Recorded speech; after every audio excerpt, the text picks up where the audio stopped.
Make sure you have extra cases of water, extra whatever you need medical wise, toilet paper, whatever. Make sure that you have extra of that because it's about to get real crazy for the next 6 months. Wow, that's So wild. OJ is telling us for the room, Good day, he's saying stay ready. everyone. OJ is saying stay ready so you don't have to get ready. Yeah, if you don't mind if I go, I just would like to say, OJ, brother, I agree with you Wait, 100%. wait a Go minute, who's ahead, Dollar talking? Nikki. This is Twizzle. Oh, go ahead. I couldn't hear you. I'm sorry. Yeah, I just wanted to say to OJ, yeah, from a brother who used to live in Southeast San Diego off of North Park and Oklahoma, I can recognize, man. But one thing for sure and two things for certain, you got to understand one thing about America is the economic bread capital of the world. You know, we wouldn't get hit with a nuclear weapon for the simple fact a lot of people money was stopping. That's one thing for sure. Two things they don't want. They don't want the economy to stop because it's a lot of people who control the wars, who designate and point fingers on who gonna go to war. It will mess up a bottom dollar. You know what I'm saying? But one thing for sure, two things for certain, you are correct because out here in California, they have an ammunition shortage. We can't buy ammunition out here. Everybody in California is going to Nevada to buy ammunition. So you right, buy as much as you can, get whatever you can because they are finna start restricting certain supplies and certain resources that we can have. You know what I'm saying? But it's getting real serious out here. But I say we can't worry too much because we are living in the bread basket of the world. If we get hit, it's going to it's going to affect everybody. And if they do, and if Russia do hit us, it will be a World War III, and everybody's going to go against Russia, just how the war went against Napoleon and just how the war went against Hitler. They will go against Putin in the same way because you got to look at like they say the richest families in the world, all of them, they're not finna lose their control and they're not finna lose their power, and the war will mess with their bottom line and their power because it will be a shift of power. So we got to look at the big picture, and what I look at right now, I kind of see it's like this. I kind of see it's finna be a major change over there in the Middle East with Russia. I think they finna get rid of Putin.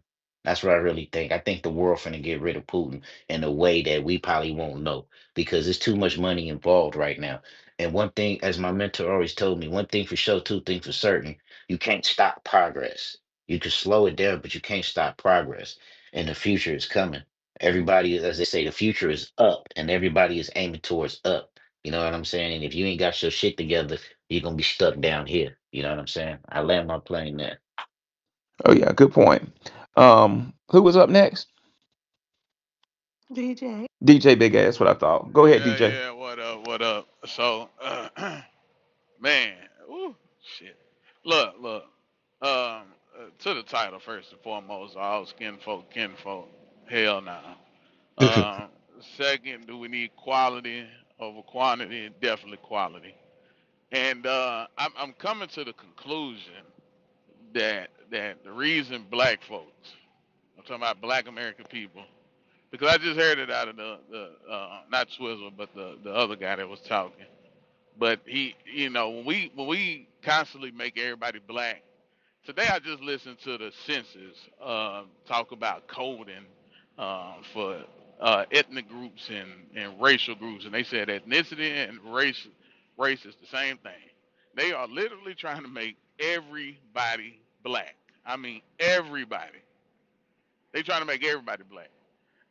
So when we constantly run around calling folks black, we ain't doing ourselves nothing but a disservice, and we just gonna keep getting what we deserve until we can understand that we are the black people, especially in this country. Where let's say you want these other people to be black, they can be black everywhere else but here, and that's just point fucking blank. Second, the reason I came up is because y'all was talking about the minimum wage and stuff like that. Well, in the South is was usually cheap to live in the South.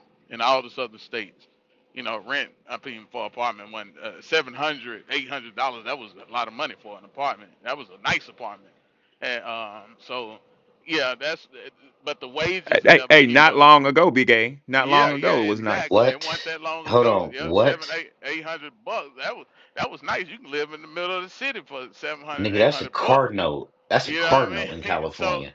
so look, Seven, look. eight So, hundred bucks. That's a car note.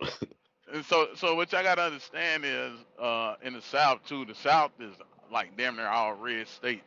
Republicans are known for one thing: big business, small government, the free market, and all that other shit. So I mean, I somewhat agree with it, but at the same time, wages got to keep up with the cost of living, and there's just something in the South that we don't believe in for some reason. The politicians don't believe in it. Hey, everybody should be low wage workers. Then we got a bunch of low wage people coming in, like Georgia. Georgia has an influx. If you ever go to Gainesville, Georgia, you'll think that motherfucker was Little Mexico. I shit you not. Yeah, I don't even see no fucking white people up in Gainesville, Georgia. But when you start seeing these people come in, I always expect the cost of living to go up and your wages are going to stay stagnant. So yeah, it's not a surprise to me that yeah, in the South that people are working for low wages and the rent just is unaffordable. It's happening everywhere, but it's especially in the South because they do not believe in pay wages. Hell, most states down south are still 7.25 an hour. Just let that sink in. Right. Yeah, they're right to work states too, which will fire your ass in a split second without cause. Mo, what's on your mind? Thank you for having me. Is First there? I want to do is answer the title is we all know that flat blackness doesn't work. The second thing I would like to uh, chime in on is the whole war thing. Well, I like to think about it like we kind of ride with the person who runs around the hood and robs people with no mask on. And when you're in the car with that person, it's going to be dangerous. And that in terms of making that analogy is in terms of being in America and being an American. Thirdly, I think that we should get back to trades a lot. Me personally, I work in a niche trade. I level mobile homes. Believe it or not, I make like 18 to maybe 2,000 a week.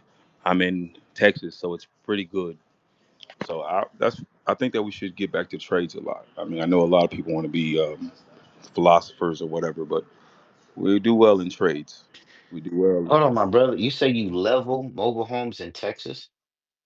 Yes, I do. I go out to all kind of to the boonies, All right, let me ask and you I this. You know somebody that's willing to purchase property in Texas, East Texas?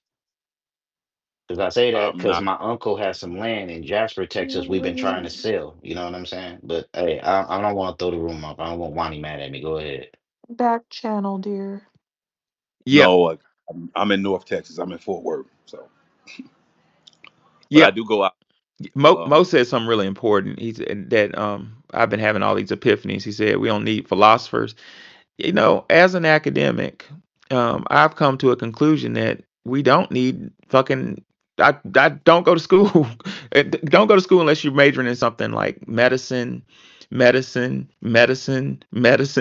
maybe law, nursing. Like it don't make sense, man. You get all these fucking philosophers. I'm one of them. Like what are we solving? You know what I'm The saying? problem is that people are living beyond their means. That's plenty of enough money to live, Yeah, that's true. especially if you're with other people.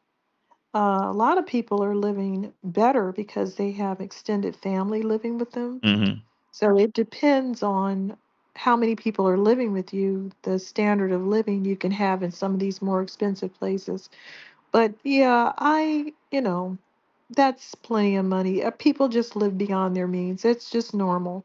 That's the American way to live beyond your means, That's to somehow keep up with an imaginary competition of a neighbor so they can just glance over at your little car 3 seconds and give you a little nod, and you're willing to pay $800 a month for that instead of just having a car to go here and there. I mean, I know I come from car culture out here in California. I know of it, all of it.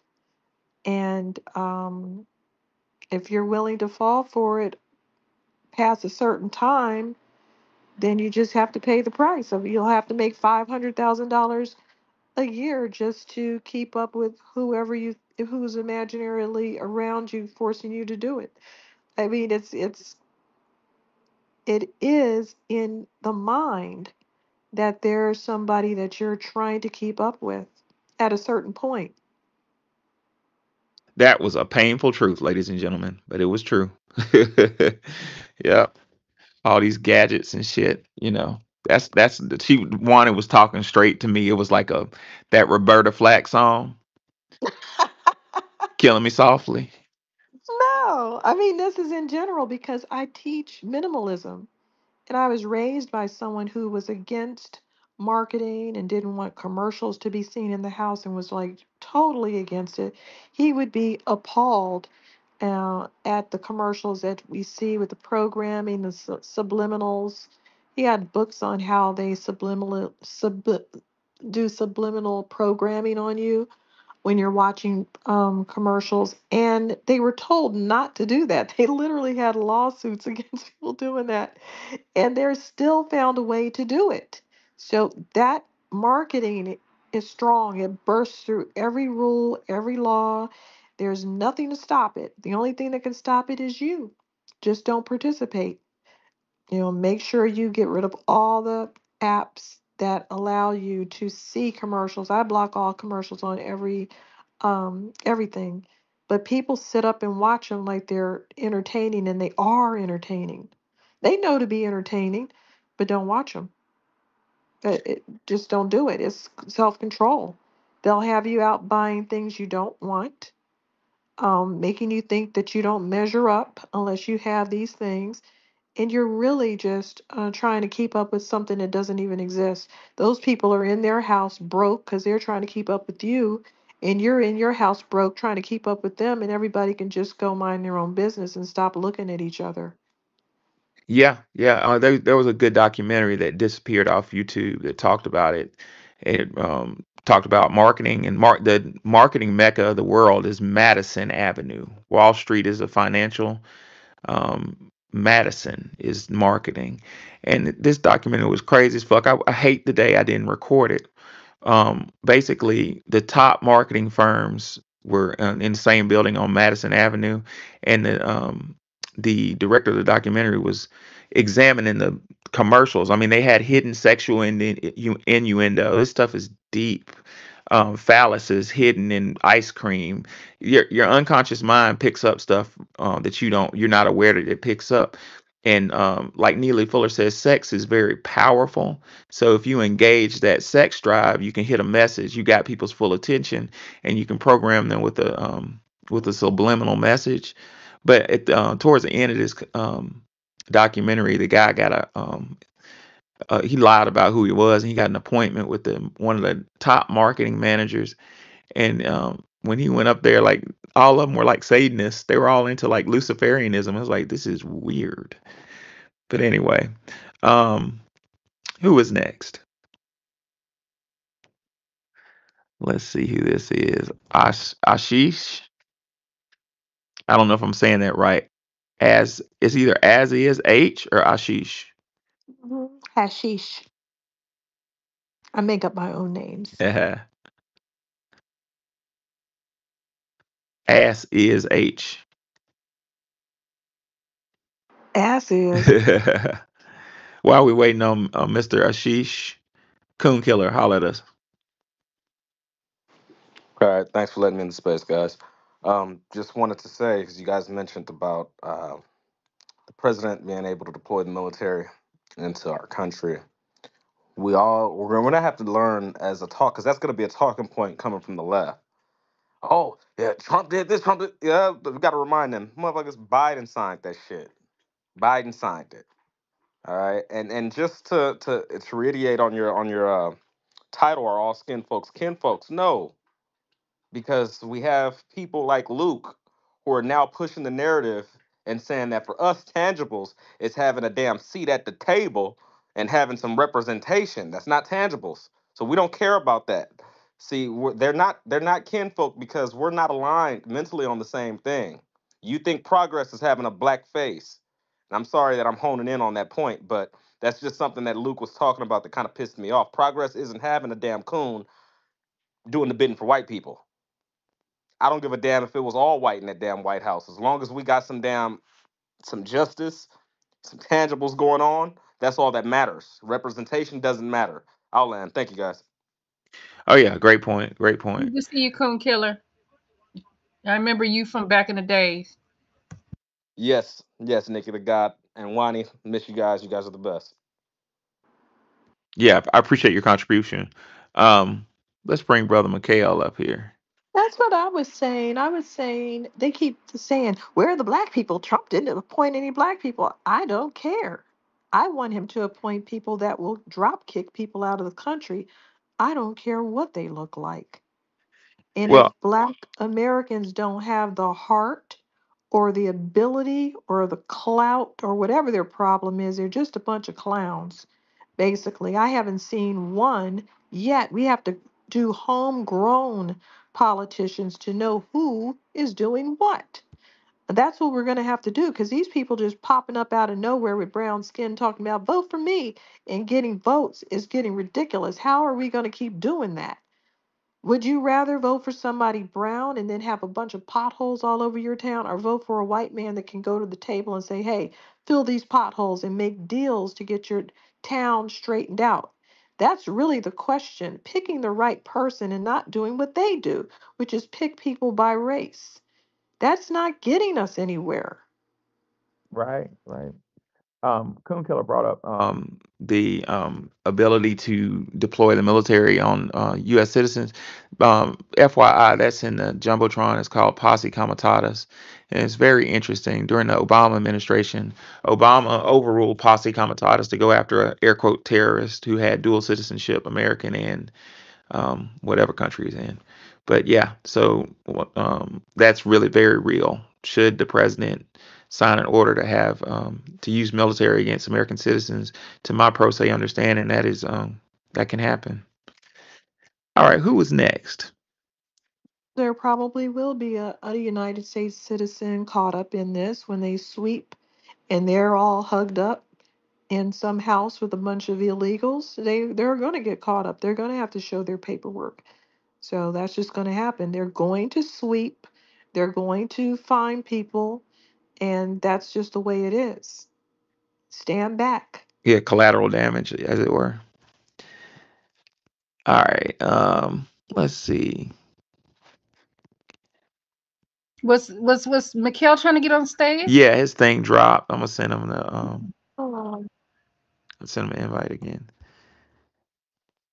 All right, while we wait on Mikhail, anybody else want to contribute? well, like I keep saying, these African countries, I can't hear you, DJ. You broke up, Big A. These out these African countries they have 54 countries and they have UN seats, right? So they have a voice. But yet, we don't have a UN seat with us at the helm. We just have figureheads and puppets to say whatever the European wants them to say. They do have seats. And they sat up there with the one time I saw them use their seat is to help Palestinian people, the same people that come to South Africa and drop kick them and tell them that they're in a lower caste. That's who they chose to help with their UN seat voice. You see? So, why are people asking us for help, asking for our voice, if we don't even have a UN seat to speak about anything? And they do. 54 of them do. And they choose to just put on their little funny hats and sit at the UN meeting and look like clowns that don't do anything. Yeah, it's called scapegoating. Trying to get us to say something, making us a target, and using us to absorb their sins. I think we've come to a point where foundational Black Americans are more politically sophisticated to be scapegoated, like we were talking about earlier with the Gen Z and the different groups of us who are like, fuck the money, I want respect. That's going to be a very beneficial thing if the world doesn't go up in one big flame. This, which y'all told me about Putin, is quite concerning. DJ Big A, what were you going to say Yeah, earlier? can you hear me? Can you hear me now? Yes, sir. Yes. I had my damn VPN on. I know, you know, you in certain states you gotta turn the VPN on because they don't allow betting. But anyway, uh, look, nah, what Wani had just said and Coon Killer had said is the same thing that I address. You know, when they get to, I'm like, in all honesty, we don't really have a qualified Black American to sit up there because they either gonna be a tap dancing coon or some old We Are the World type motherfucker who not against anything. They're gonna be too soft and all that other shit and not preaching our message. So we don't have any qualified Black people to sit up there. It's just be the same old circular bullshit that we've been going through anyway. So yeah, I mean, I'm definitely not listening to no fucking immigrant like Luke any goddamn way. Like, man, shut up. You ought to be happy you in this damn country and not living in your third world ass nation, your coward ass family fled from. And that's my whole message to these immigrants. Anybody with an immigrant background, shut the fuck up and enjoy not having to get your fucking head chopped off or your women.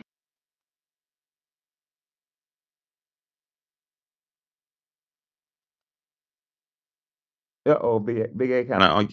Can y'all hear him? No. No, he was breaking up, but I got the gist of what he was saying, and he was speaking truth Yes. to power. Oh, and I land. Oh yeah, it was. Yes, sir. Love it, love it. Black Truth, talk to us. Salute, brother professor. Salute, Sister Wani and Sister Nikki. It's a pleasure to be here on stage with you all. I do want to say, as far because we all know, not all skin folks are kin folks. Everyone has Professor talking, I'm gonna drop down. everyone has an ancestor who has told us that, in life, not all skin folks are kin folks. So we all know that once. But I did want to hone in on quality over quantity. When you look at certain military units like the SEALs, they only have what, groups of like 20 or so. They don't need thousands upon thousands of people in their units in order to get a mission done. We really need a very small, qualified, specialized unit of people working together who all are contributing, different skills that we have to achieving a particular goal. We definitely don't need quantity. We've seen the quantity thing work to our disadvantage in many ways, and that's really all I wanted to add. Nothing pro- profound here this time. No, short, simple, straight to the point, and true. We need quality. There's too much history of infiltrators in the large numbers for us to ignore it. You know what I'm saying? So I agree with what he's saying. Um, so other than that, are all kin folks? I'm gonna say no. During and I say this like every space, it's like my reoccurring theme as a historian. The primary vector of attack on foundational Black Americans is through immigrants. Nobody says that. I scream it from the mountaintops. If you go back to the 1600s, when America was 13 colonies, um, what started to happen was enslaved Africans would escape from the plantations and run away, and they would keep running until they ran headfirst into a air quote Indian ter- territory. Now, or should I say Native American? The Native Americans, the majority of them look like us. How do I know this? I did a training with the United States Marine Corps. I'm not a Marine, but I trained with them. And they had an early picture from the War of 1812 in the Spanish American War. You know, the camera that used to explode, that one, Well, they had that picture up where the Marines rounded up like 120 Indians to take them to jail, all various ages, from children to elderly, and every last one of them looked like a black man or black woman from Mississippi. Now the difference is they had feathers in their hair and stuff, but they were obviously African or melanated, Austronesian, Melanesian, whatever the term as it were. Well, these Indians and escaped enslaved Africans that would later become foundational Black Americans got together and used to fucking terrorize the slave owner class. I mean, they would do night raids. and scalped them motherfuckers. So Benjamin Franklin and his clique got so scared that they wrote a home to mama, a please help letter to the queen. And the queen got her best tactician, Captain James Oglethorpe. Side note, there's a university called Oglethorpe in Buckhead in Atlanta named after his ass. And black people just run to join that school. I don't understand that. I'm going to Oglethorpe. They'll brag on it. I'm like, do you know who Oglethorpe was? Well, Oglethorpe had a great idea. It was evil as fuck, but it was effective. Oglethorpe said, let's send our degenerates, our pedophiles, our um, debtors, not my words, words of academic canon, to America, I mean, to the 13 colonies to create a buffer class. That buffer class, that group of criminals and degenerates, not my words, words of academic canon, were sent to the Georgia Corporation. So the state of Georgia was created for criminals. That's a whole side note. But this criminal class of mentally defective, not my words, words of academic canon, were given a mission: hold the blacks down, and we will give you your freedom, and we'll forgive your debts. And that so it began. Immigrants being sent to hold back foundational Black Americans. Right. The second wave was in the 1800s with the Irish and the Italians, who I remind you were not considered white. Right.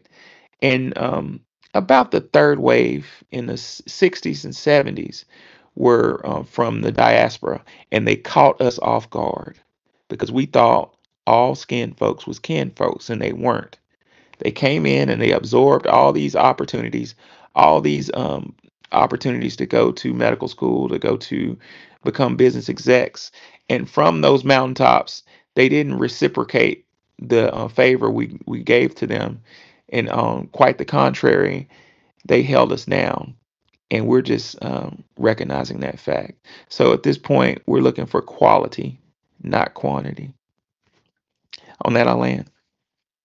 So why do you think so many people in the diaspora want us to see them as our kinfolks?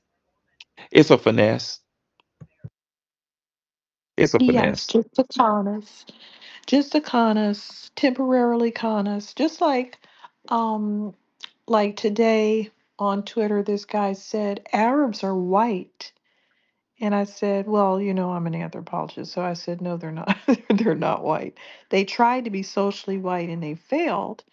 But he really wanted me to believe that. But at the same time, they're over there saying that they're people of color and propping up the darker ones so that we view them as brown.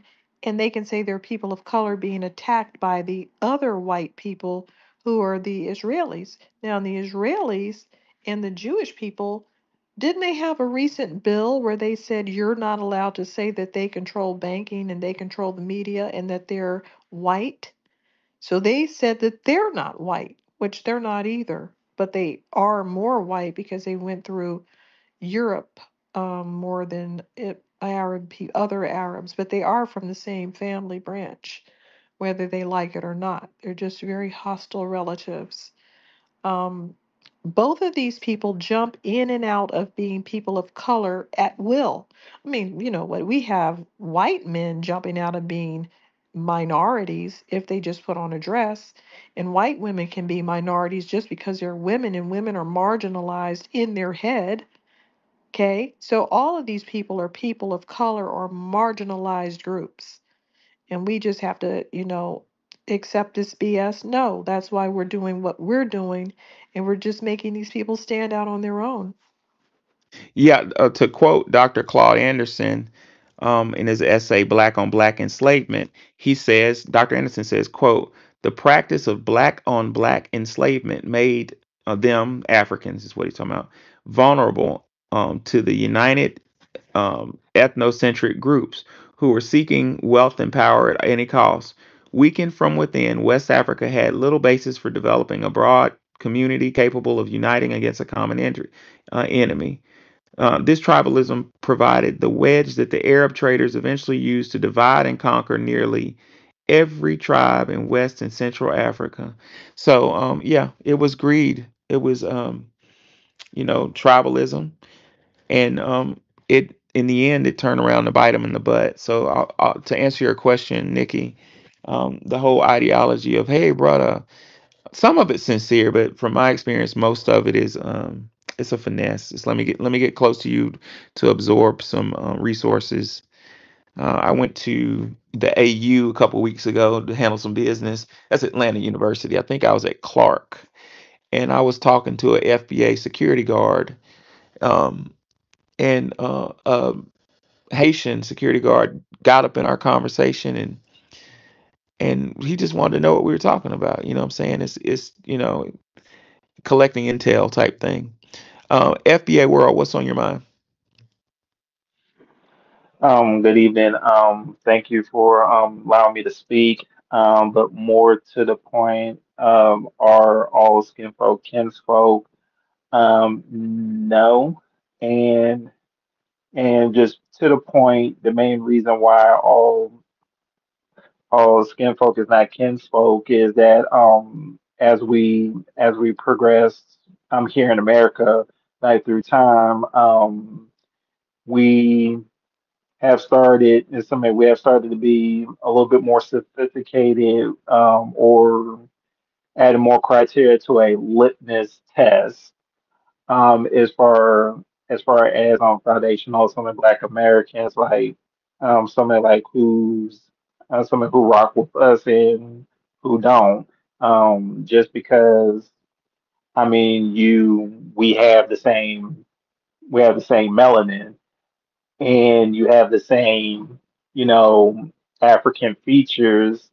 The key thing to point out, or to remember, that is what the person identify themselves mentally. And once you ascertain that, so then everything what that person believes is also gonna follow that ideology of who and what they identify as. That's really the key thing there. and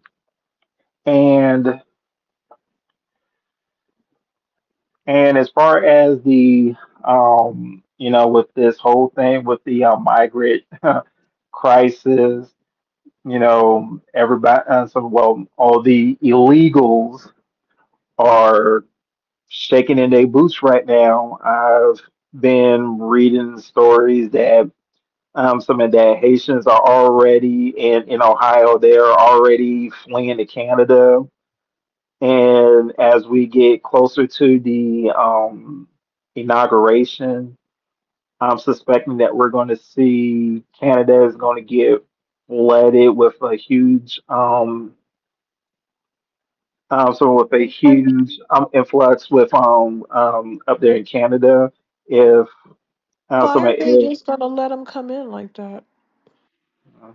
They're complaining already, and I'm like, do you have a door on that thing? they don't, they don't. I wanted to answer the question of the room from Dr. Claude Anderson. So I want to let Dr. Claude Anderson answer it. The question again: are all skin folk kinfolk? Claude Anderson says, "quote Black West African sense of community was narrowly and divisively based on tribal origins rather than on the commonality of black skin color and collective racial destiny." He says tribal and extended family commitments rarely extended beyond the village compound. How did that tribalism happen, Wani? How did they become tribalism to their detriment? Which ones? Yeah, good point. West Africans. Um, that's a very good question. They've always branched off. People have always branched off into groups, just like Europeans did. Slavs, Turks, Italics, and Iberians, and we could go on and on. Celts, and then branches from those. So people have always done that. But one of the problems that they have in Africa is they don't have a collective language, and they don't have just a few languages that they could all speak. So a lot of the languages are totally disconnected from each other.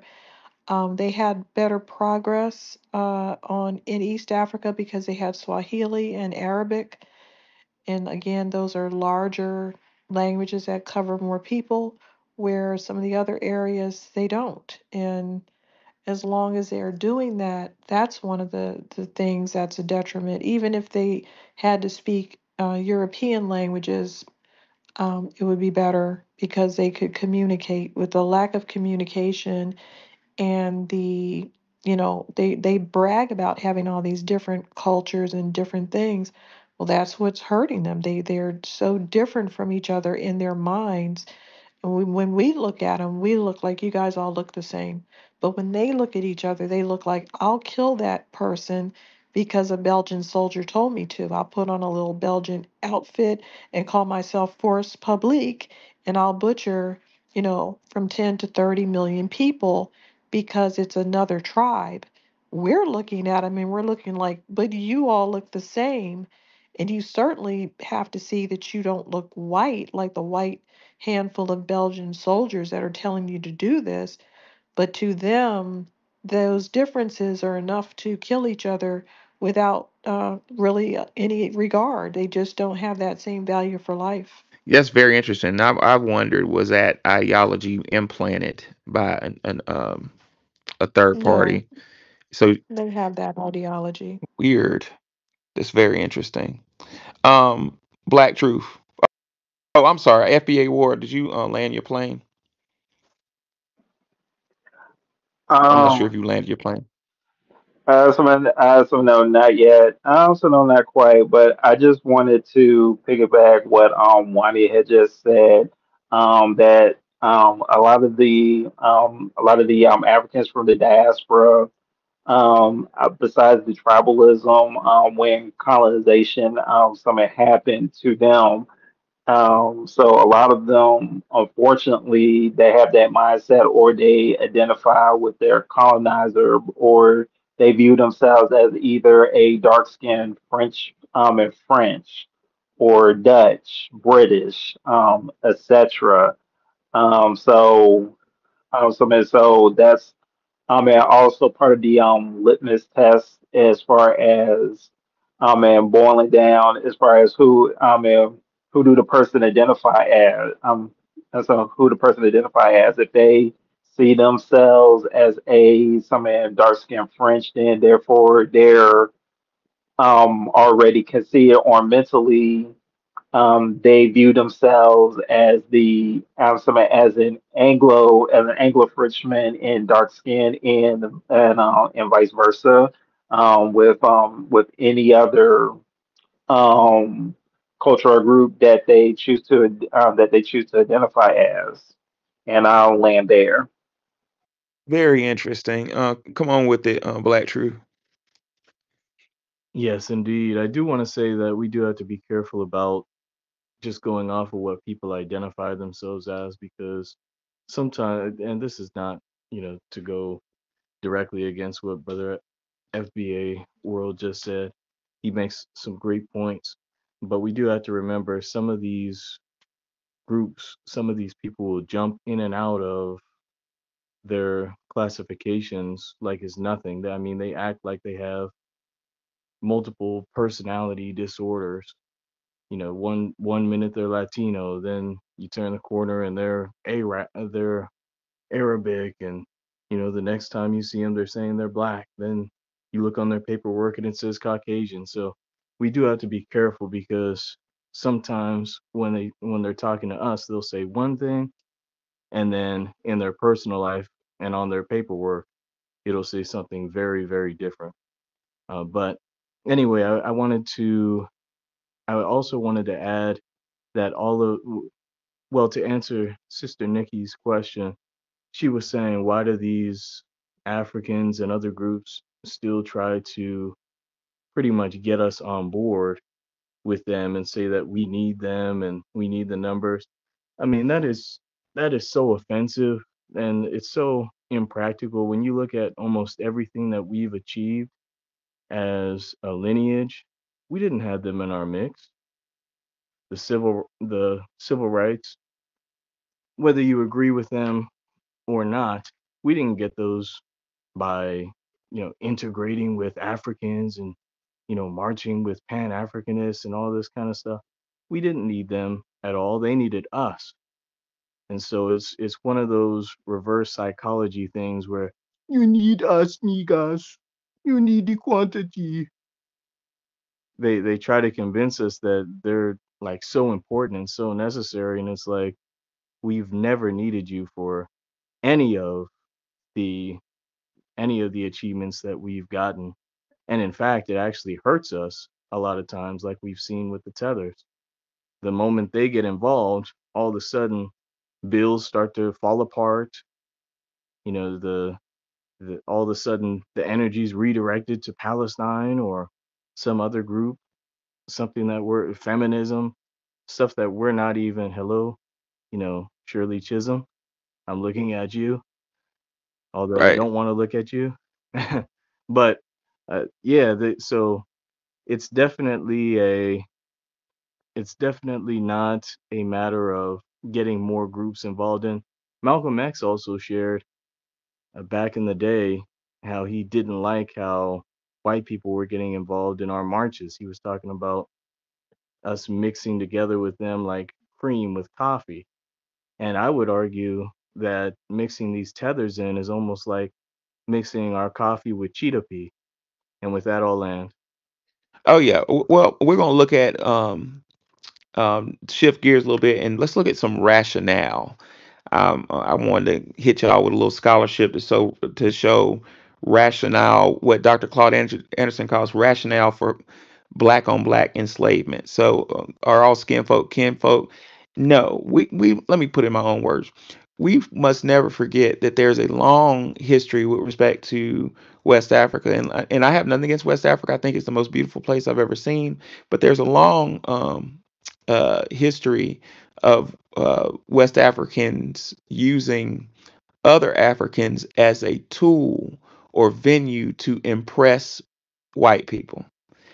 According to Dr. Claude Anderson, West African tribal chiefs had a long history of exchanging slaves with Arab traders. Eventually, they expanded this practice to European traders.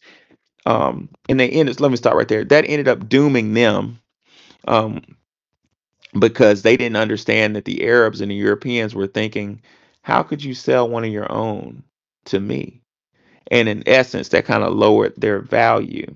Dr. Anderson also says an important trading custom of tribal chiefs was to insist that all foreign traders purchase some of the chief's personal slaves in order to demonstrate an act of good faith in bargaining. Mistake. Europeans and Arabs said, "You would sell us one of your own slaves? These people have no loyalty."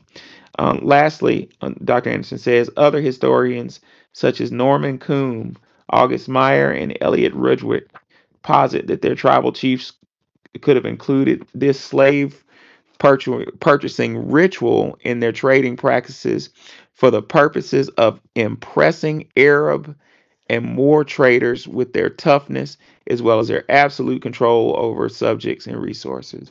That's called Vygotsky zone So, of proximal development. It's the old age old adage of finding somebody in school that you can beat up and just beating the shit out of them. So when everybody else sees it, they don't mess with you because they're afraid of you. But the West Africans did that with their own people, and it backfired in the worst way because Arabs and Europeans was like, wow, they don't respect each other. So if you go ahead, but here's the problem. That's not their own people. talk more about that. That's their perspective. Oh, that's right. Yep, I got you.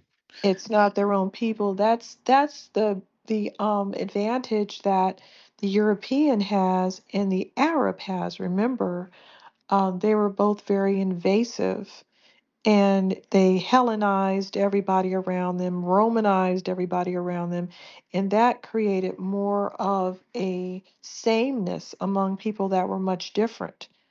All those different European tribes went through a process of being under the Greco Roman Empire or having some other larger group dominate them.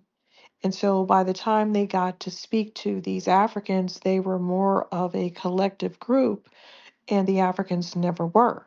Because they didn't get that blanket where everybody is, saying, cook this way, eat these foods. This is the Roman way to do it. They didn't have that blanket over all of the continent.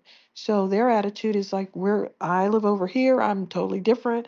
I live over here 2 minutes away, over in this part of the woods, and I'm totally different. They have this differentness, and they didn't have this overarching thing that makes them all the same. They don't see themselves as all the same, even though we're looking at them like you look the same. Right, right, right, right. I've heard this before. I agree with you. But they couldn't have that perspective because they thought you're a different tribe. I saw that in Ghana. You had different tribes that spoke different languages, and they look exactly the same.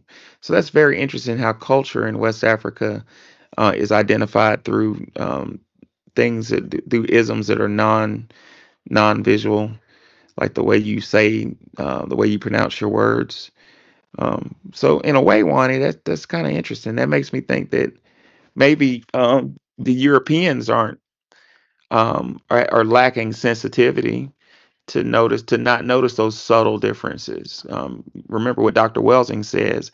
She says that the lack of the neural peptide melanin disrupts perception. I'm paraphrasing her, but that's very fascinating. I'm looking at that a whole different way. Maybe they are different, but the European doesn't. Uh, No, they actually are. And I'm trying to find that article where they said that. Now, listen to this. A Swedish person is closer genetically to an Aboriginal person than some African tribes that are right next to each other. that's interesting. Why is that? They're just genetically different. I know. I'm trying to find that article, but they are different. So, well, we know the Khoisan and the Batwa are different because we can physically see that the Khoisan have the eye folds, and their skin is lighter and they're smaller framed. We can see the Batwa are different because they're small and everybody calls them pygmies. So we know that they're different. And we know some of the people in Sudan are different because they're like 90 feet tall. We can see that they're different, but some of these other tribes that live right next to each other, they don't look that different to us, and yet they are genetically completely different, and they speak different languages, they do things a little bit differently, and they understand the differences. But people coming from Europe are going to say, look at all these black people, look at all these Africans. And there's going to be very easy to get one group to do something against another group because they have their little petty differences that's been going on for centuries. Right, right, right. Very, very well put, Wani. DJ Big A, you want to add something to this conversation? What? Uh, About uh, Africans being the same? I mean, we all know they ain't the same, but for some reason, as black folks, I mean, when you talk to the typical black American who, oh, we African and all that other shit, you be like, bro, like you, obviously you don't understand how things work outside of, you watching and fantasizing about TV or something. But we can't be the same as them. It's so many different groups and things like that. Like I don't even know how people try to connect us to any of them. You know what I'm saying? So it's like even the ancestors that were brought over from Africa. Like we don't know where the hell they was from, and that's just what it is. Like it just is what it is. But I guess if we romanticize and fantasize like little children all the time, you can just make anything up and shit. right, right, right. What I identified within my studies along the lines of differentiation of racial groups is Europeans um, picked up on this uh, racial issue we just discussed and exploited it. So Europeans have I don't know if I want to admire it, but I'm gonna respect it. They have a talent of observation, of sitting back and observing, quietly and carefully observing culture and looking for weaknesses in culture. They are like fantastic with that. Listen to what Dr. Claude Anderson says.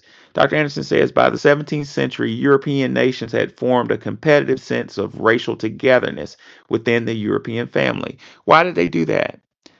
They did that in diametric opposition of us, right?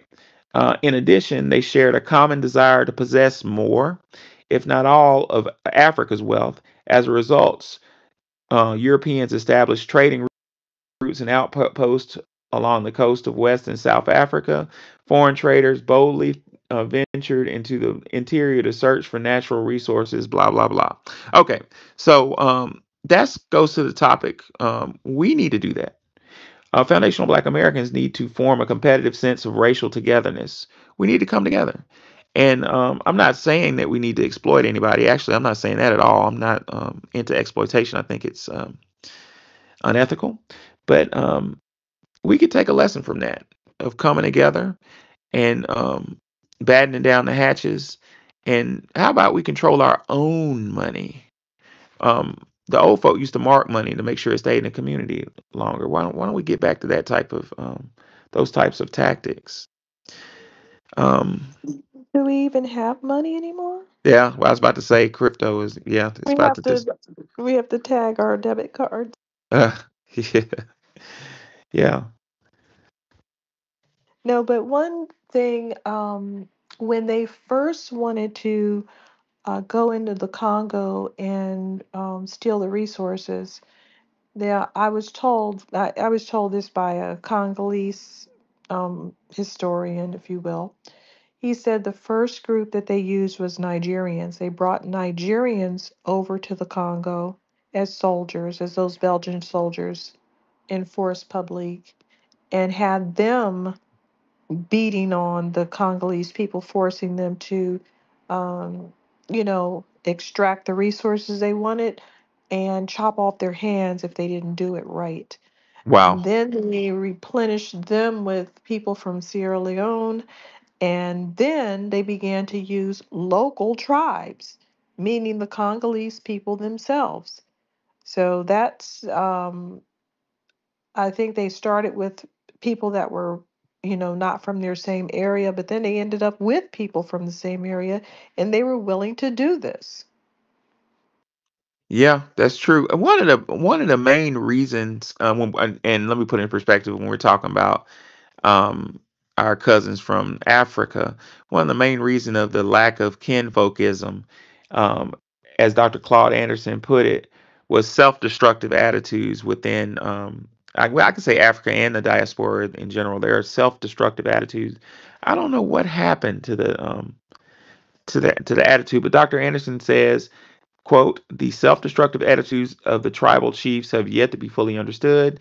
Historian Norman Combs offered one explanation as to why chiefs so willingly traded their valuable resources in Europe, European and Arab traders. According to Combs, African tribal chiefs willingly participated in such questionable trade practices because African eco economies were substance based, and therefore people were satisfied with status quo and saw no need to accumulate wealth and power.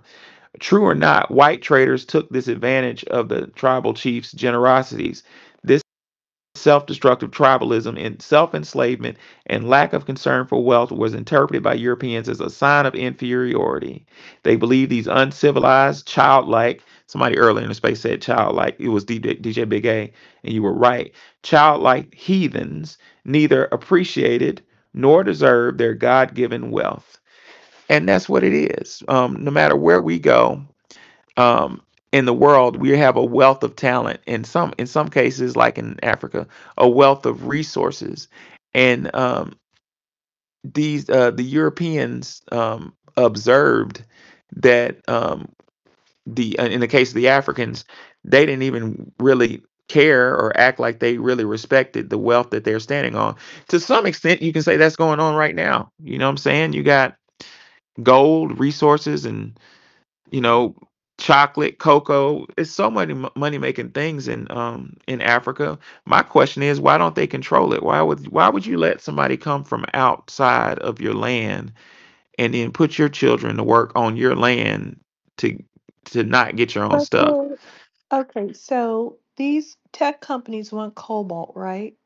Right. And instead of the Congo saying, well, this is how much the cobalt's going to cost you, we're going to hire men with safety equipment to mine. Instead of doing that like normal people, what they do is they just steal people's children. They've been doing this for centuries, thousands of years. Just steal whatever you want, throw these children in cobalt mines, and then they have the audacity to sue the tech companies and say, you're not giving us enough. You're using children that are slaves. Wow. Okay. And this is why I don't, and there's no white people over there, so we're no, no one is enslaving those children. They're enslaving the children. Sudanese people are killing each other. The Nigerian police are shooting at Nigerians. They're doing it to themselves. They don't, they're, no one's abducting those children that's white. They've always been the ones doing it. Yeah, and that goes back to that childlike behavior that Dr. Anderson just brought up, and what DJ Big A said 20 minutes ago.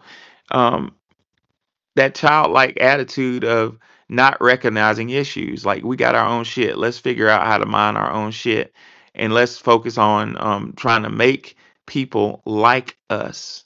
I don't understand that. There's a need to be like.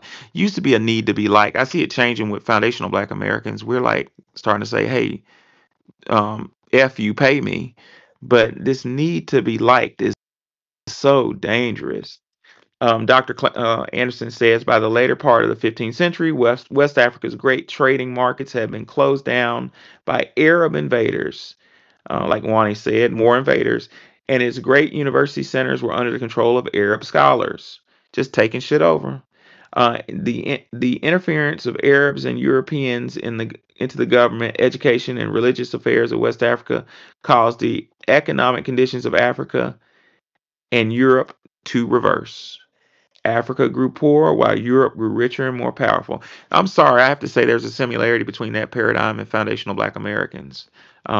Europeans have come into our rings, to our sports, and reversed the paradigm to where you have a team owner making God knows how much money off of a raw talent that has absolutely nothing to do with them. John Horst, talk to us.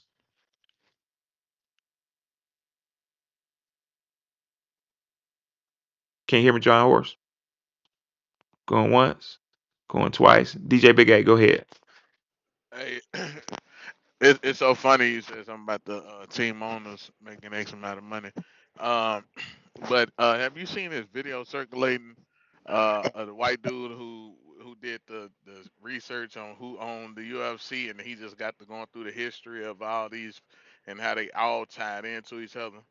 And No. it's one group of people, and they've been doing this. I guess they said since back in the day, like with the gladiator type sports and all that type of shit. But yeah, I'm gonna find it and I'm gonna put it up, or I'm gonna just send it to you. You know, you do what you will, man, and maybe you'll have a conversation about it. But it was very interesting. I said these people are some evil ass people, man. Man, They they yes. they are literally the reason that most of the world is like it is. That's what's going on here. I mean, what we going through right now with our shit. They just trying to fuck shit up. That's just what they do. Yeah, disagreeable, my friend.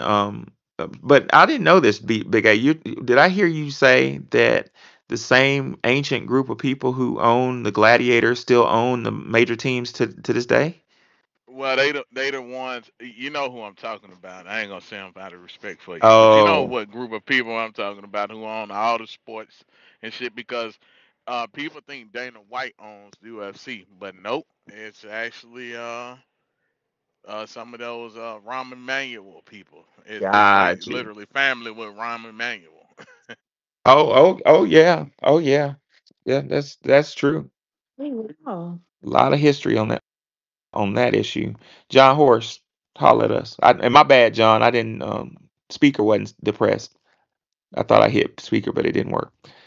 No, you good, you good. It was good, everybody. Now, I was just gonna say, when you were speaking about, Africans and how they basically just gave up their wealth and everything like that, that's one of the reasons why, like, I'm real skeptical of in like inviting. Like, don't get me wrong, we have our issues too as foundational Black Americans. We're not perfect. But one of the things, now with delineation, where we're delineating so hard and we're basically reclaiming our culture, is we have to be very, very careful of like letting these other groups from these, these other quote unquote Black ethnic groups You broke up, bro. Can y'all hear him? No. Okay, I was trillion just dollars of Yeah. natural resources. What did you say? John. You breaking up, bro? You broke up. Could you say that last sentence? Oh no, I was gonna say I'm more so skeptical about having them in our spaces. If they're just so willing to give up their natural resources like that, if we let them in our spaces and come in and thinking that they see things the way that we see them, they'll basically sell out our culture too. Yeah. They are dragging our civil rights gains into the toilet. Yeah. I Like mean, they have rolled our stuff back. They want us to be, I don't know, the Stone Age. I mean, this isn't even about going back to slavery. They just want us to, all of these groups want to be in the Stone Age. yeah. And for me, I'm just kind of looking at it like, with this whole hip hop thing, like, you see some of them in positions of power in, places like BET and shit like that. And I'm like, it's like now we kind of understand why shit is the way that it is within our culture. It's like, what I'm saying? It's like the quality of shit is just going down the fucking drain. So it's like, what I'm saying, they'll be, the tethers will be willing to basically sell out our culture and shit. They don't have pride in themselves. They're not gonna have pride in, what I'm saying, our culture neither. You know what I'm saying? So we as a people, we have to understand that what we have is very, very, very, very, very, very valuable to the point you see these people crashing out the way that they are. You know what I'm saying? So I and in my opinion, I think, maybe, what I'm saying, in a certain sense, I don't know. Maybe God got it set up where, we might take this bitch and might take Africa too. I Hmm. don't know. Well, there's something, and I'm gonna do a space on the doctrine of unequal Well, exchange. Black Uh, Americans do have the amount of money to colonize any country in Africa if we want it. That's one thing. I'm sorry for interrupting, but I'm not saying that we're going to do that because we don't have that spirit. But Black Americans are the richest group of Black people on the face of this fucking planet, as well, collectively. it goes to the Not doctrine of one equal. Nigerian billionaire can It outdo us goes to collectively. the So if we doctrine were of awful unequal people, exchange. we have the Can resources right now. can you hear me, Coon? Or can you could you? I think I don't think you his heard me. I think his thing is messed up. Drop down, Coon Killer. Okay. Yeah, Can you hear me drop now or down. no? I hear you. Can you hear me, Coon Killer? No, he can't hear me. I'm gonna bring him back. Hey, Coon Killer, drop down right quick and come back up. I brought him back up. He couldn't hear me. But Coon Killer, I was saying, and you were saying basically the same thing that John was saying, but I wanted to kind of hit y'all with the doctrine of unequal exchange. So one weaponized ideology that's hit with us was, well, hit really with the diaspora trickle to us as well, was the doctrine of unequal exchange. So the doctrine of unequal exchange basically, according to Dr. Claude Anderson, said European manufactured items were primarily for decorative or tribal warfare. You know how European stuff is all cute and not functional, all show. I had a BMW one year, M2, like a fucking race car. I was scared to death of that car. But for all that money BMW cost, like it was not built well. You know what I'm saying? It would break all the time. But anyway, so African commodities, on the other hand, were intentionally used to undergird major economic economies and currencies. So basically, this is the concept. The doctrine of Europeans created a doctrine of I'm gonna give you something that's fucking worthless in exchange for something that is a complete asset. Our sister Wani was saying 4 months ago, 5 months ago this summer. Wani, you remember when you were talking about how they gave people broken mirrors for slaves or something? Mm-hmm. Umbrellas, That's a jugs doctrine. of wine, gold, like a gun. Yeah, that's the doctrine of, and I'm gonna have a whole space on this shit. The doctrine of unequal exchange. They've psychologically brainwashed us to trade complete assets for gobbledygook and garbage. You know what I'm saying? I heard Ti saying he was talking about Gucci, and he said that shit don't we don't need that shit. He said that shit needs us. You gonna go pay? I looked at some Gucci sneakers the other day. You gonna pay $1,700 for some sneakers? They can't be that much better quality than some shit you get like from Macy's, right? But that's the doctrine of unequal exchange. Dr. Claude Hey, Anderson, hey, go ahead. hey, Professor. That's funny you say that, right? I used to say it all the time. Even in my younger days when I was, a teen, I used to be like, it's really not about what it is; it's about what it costs. And the price tag is what make people go crazy because it gives you some. It basically what it is I'm showing off. Look, and you want to know what the perfect proof of that is? The fucking Cybertruck. That is the ugliest fucking vehicle. Like a little kid drew that shit on a piece of paper in kindergarten class. It is ugly. Come on, man. That It's shit like ugly. $250,000 for that shit, and people are out there buying. I just seen a whole truckload of them motherfuckers on the highway. I'm like, God damn, people are buying these ugly ass trucks for two. Like that shit is the I've cost of a only seen house. two. I have only seen two of those Facts. suckers. I haven't seen a lot of them. I I didn't know don't they know where cost that the much. drives. 250,000. They high. Yep, about two Dang, hundred fifty thousand. Yep. that's wild. And they are ugly. They're awkward. Now, you want me to, um, you know what we don't hear? What? Um, Africans and Caribbeans and Afro Latinos and Arabs and Indians and Asian people say, if we get deported, we're not going to do fill in the blank for you because they don't have any bargaining chips. We have Roland Martin sitting around talking about when Trump did it, Trump ain't gonna appoint nobody. You're gonna come crying back to. No, we're not. No one is going to come crying back to something they were never up in that hard anyway. Everybody's looking at them crazy. None of these groups advocates for us, and they have the ability to do so, and they choose not to do it because, like I said, they can advocate for Arabs that are having a problem on the Gaza Strip, but they have never advocated for us with any of those UN seats. But they want to ask us for things. If we pull records on them, we've done things for everybody. We inspired Brown Panthers, Dalit Panthers, Polynesian Panthers. Yes, Polynesian Panthers, Australian Black Panthers. Um, we have inspired people. We have helped all these people stave off invaders, gone out of our way. Frederick Douglass fought against the Chinese Exclusion Act and the Yellow Peril. Uh, Frederick Douglass is the most powerful Asian civil rights activist that they've ever had. Facts. They don't have one. Our civil rights activist is their greatest civil rights activist. Their people are unknown and they don't even believe in fighting for those types of things.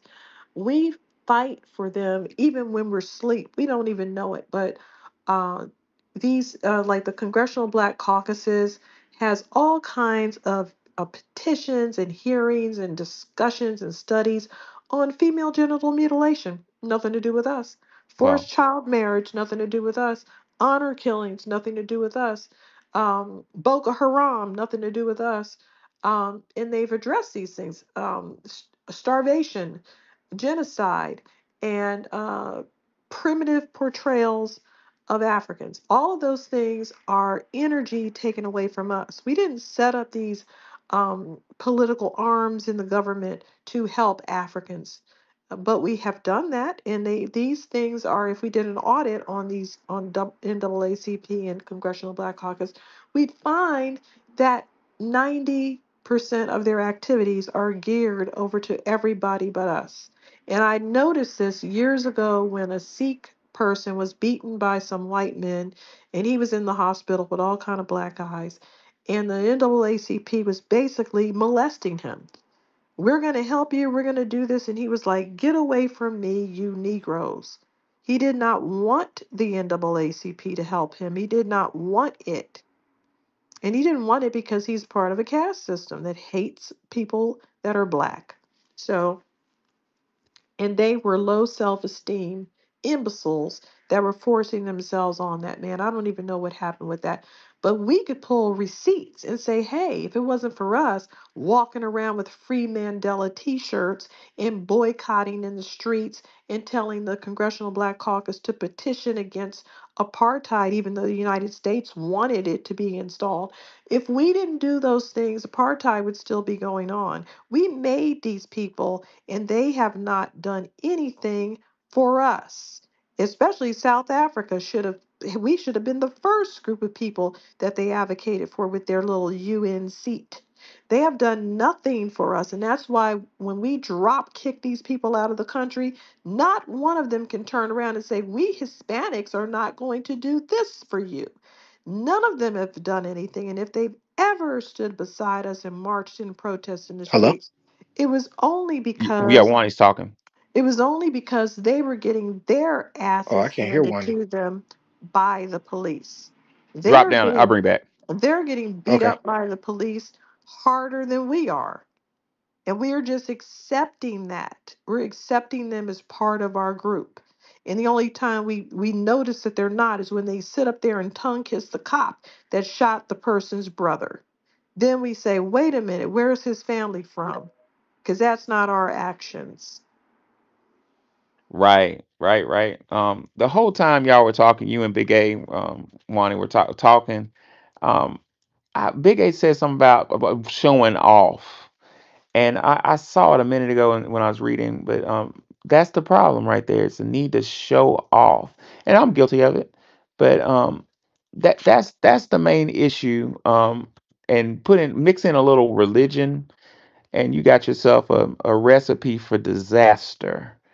Um, Dr. Claude Anderson says West African culture and practice of ancestor worship and to accept instead Arabic culture based in the Islamic religion. This cultural and religious conversion undermine blacks' African heritage and broad sense of black community. Moreover, this religious conversion to the Islamic faith gave Arabs nearly unrestricted access to West African society and wealth. And we could say the same thing happened with Christianity. Um, these ideologies were weaponized, and I do believe in God, so don't I don't believe his name's God, but I believe there's a creator, so I'm not going there. I'm talking about the man-made religious structures part of the problem, and it's been used to make you think that we're all kinfolk. We're brothers and sisters in X, whatever you want to say. But when it's used as a tool of absolute utter destruction, the great talk to us, great socialist. Great socialist. What's on your mind? I want to hear this. Okay. Martanya. Great socialist. Going once, going twice. I actually want to hear. Sometimes these people, they can't get their thing together. He wait. Maybe he doesn't know what his name is. Great socialist, give me that, Pam. Oh, he had the Oh shit. Oh, it's still requesting. Okay, yeah, he disappeared. I actually want to hear what he had to say. Okay, he's back. Me too. He's back. Hold on, I got to hear this. Great socialist, talk to us. Can you hear Yeah, me? but before we begin, brother, I want to know are you a Marxist? Are you a socialist? No, so my name comes from the character in the movie The White Tiger, the book and the movie, The Great Socialist. I'm Oh, yeah. okay. Okay, I was kind of hoping you were gonna be one of these black socialists. But what's on your mind, bro? No, I disagree. I posted on the Jumbotron. I think she mentioned saying that South Africa or like Africans didn't support reparations for Black Americans in the UN. Like that's not true at all. When did you talk about it on the UN seat? Yeah, they posted on the I posted it on the jumbotron. They've like talked about supporting reparations for Black Americans, as well as When? there was a presidential candidate from Nigeria, MK Where? Abiola, that supported reparations. For who? Every time a Nigerian opens its mouth, it tries to get reparations for itself and says that its people went over and built up the United States. That's the letter that I read. Our Did you people went post that over and letter? built up the United States. Really? We're I not mean, Nigerians. can you post a source that states that? Because I've never heard of that. Yeah, I'll read the letter. Don't Can get you me post the letter? started on them. But yeah, South Africa. I think Ramaphosa, he supported reparations for Black Americans through the UN. But the issue is that, I mean, the UN is not doesn't really have any power. Like, what have they like actually accomplished in like world history? They couldn't even stop the That's Rwandan not the genocide. point. That's not the point. Yeah, but I'm The saying because point is to they do. see. I'm saying they.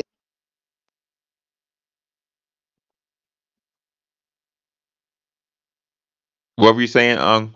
Great. I was saying, even if every African were to support, reparations on the UN seat, like, or vote for reparations on the UN seat, it's not gonna really change anything, man. Like, they don't have that much power to do anything. Like, look at Israel and Gaza. I think like 174 countries Well, supported. I have a question for you. You're very concerned with reparations, and it seems like you've done extensive research on it. So, given that fact, what's your lineage? Where are your parents from? Where are you from? I'm from Mauritania. Oh, okay. So, why are you concerned with reparations when it doesn't really apply to you? I mean, she just mentioned it. That's the only reason why I'm talking about it. She said that, what have Africans done for Black Americans? And I'm just saying that, like, that's not Nothing. true. That's an easy answer. Absolutely nothing. You haven't done anything though. Well, I just gave Well, some examples, let me look at that.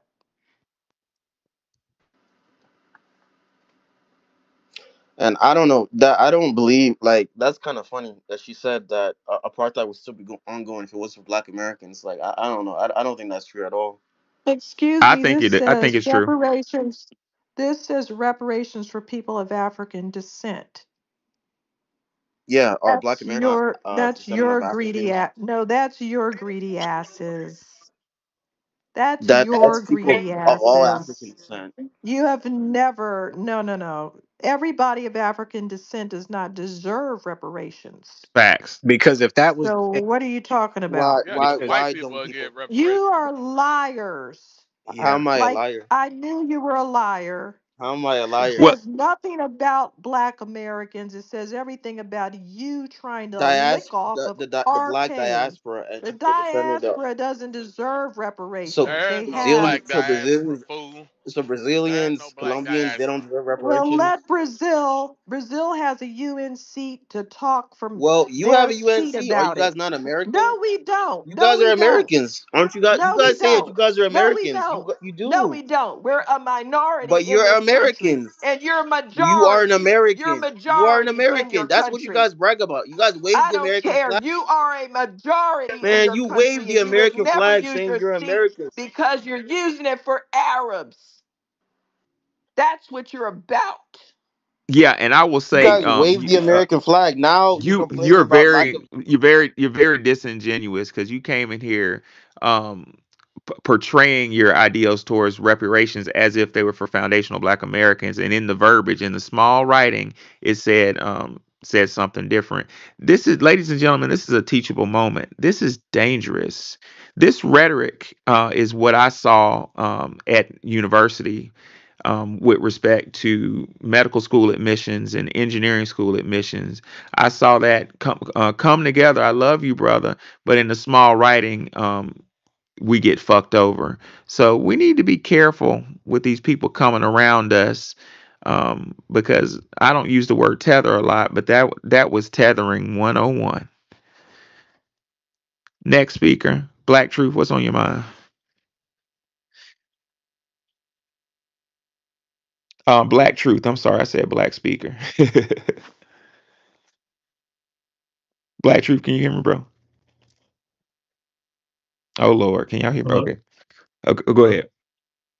Oh, sorry about that. I just wanted to point out that Mauritania, the country that this guy comes from, It's still in did you all slavery. know? Did you all know that that was the last country on Yes. planet Earth to abolish slavery No, officially? no, I They're believe it still was it's doing yeah, it. it's 1981, not and abolished. it's still going. Yes, and it was officially abolished in 1981, but it's still going on today. There were reports of thousands upon thousands of current slaves who are being traded and used all up and down that country of Mauritania. So just wanted to put that into perspective for the guy Let who's worried me, about reparations here in our spaces. His yeah, country Mauritania. is full of degeneracy and slavery. Let me read this letter real quick. 2016. This is the kind of filth that we have to deal with. A 2016 letter jointly signed by the Secretary General of NUD, Dr. SKC Agbonia, and Executive Director of Political Affairs, Bayo Aswamani, states the Nigerian Americans trace their history in the United States back to over centuries ago and have contributed immensely in all spheres of the United States national development. Really? So Not. if you are us, then we don't exist, right? And this is what they're basing their blithering arguments about. Um, they were begging the Durban conference, saying, we should get reparations because our people were kidnapped. Kidnapped. You didn't sell them from the transatlantic slave trade, a whole slave trade. You didn't participate in that. You see, when you have popular names to say otherwise, people bragging about how they made money and how they would rather drown their slaves and sell them cheap to a Portuguese slave trader. How white men were scared to not take sloppy looking half dead slaves because why? Why did the white boy get scared and say, oh, well, I better take these slaves? Because they would cut their head off right there if the white boy said this one looks sickly. So they put all the sickly ones on there too. Mm-mm. Yeah, I don't want to hear anything from them. It's amazing how they can, I mean, how they could just, now I can understand, their jealousy too. I can see, what I'm saying, I wouldn't even necessarily say it's hatred. It's more so jealousy. Like, damn, Jealousy of what? the people that we done sold off, left for dead, have literally became some of the most iconic people across the planet. These other nations that they migrate to, they get spit on. And then while the people that they sold out to come over and everybody, what I'm saying, welcomes them with open arms damn near. I can understand it. So That'll you're fuck me saying up too. They got when Black Americans they're travel to Europe, they kiss their asses because they're American. Yes, they yes, do. they Yes, do. they So do. you brag about white We have a acceptance, and great time. you're bragging about like how much life No, is we're African. bragging about global acceptance. We're And here not the So that's same white. as and That's white Africans. acceptance, here, then. hey, and No, here it's White here's the global white man loves here's acceptance. the y'all. That's what you're. here's It's the thing. global acceptance, Here's and the you're going to thing. have to deal with it. Here's the thing though. White people don't accept us.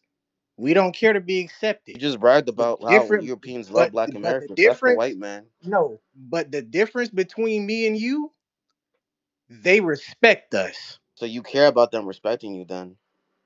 Why do you care about No, we Europeans just Because the respecting don't. you? We because the just thing know we're is, not going to get a banana shoved in our face when we yeah. visit. We're going Okay, to go to a so like hotel. why is that something to There's a brag about? difference. You're going to. Why would we brag about not getting a banana thrown in our No, you face? They bragged know, about like, they oh, we're know, being accepted by Europeans. We're globally nigga, accepted Shut by white we're up. not people. we're You not said we're not global. Be That accepted, that just bro. sounds quiet. kind of. Stop.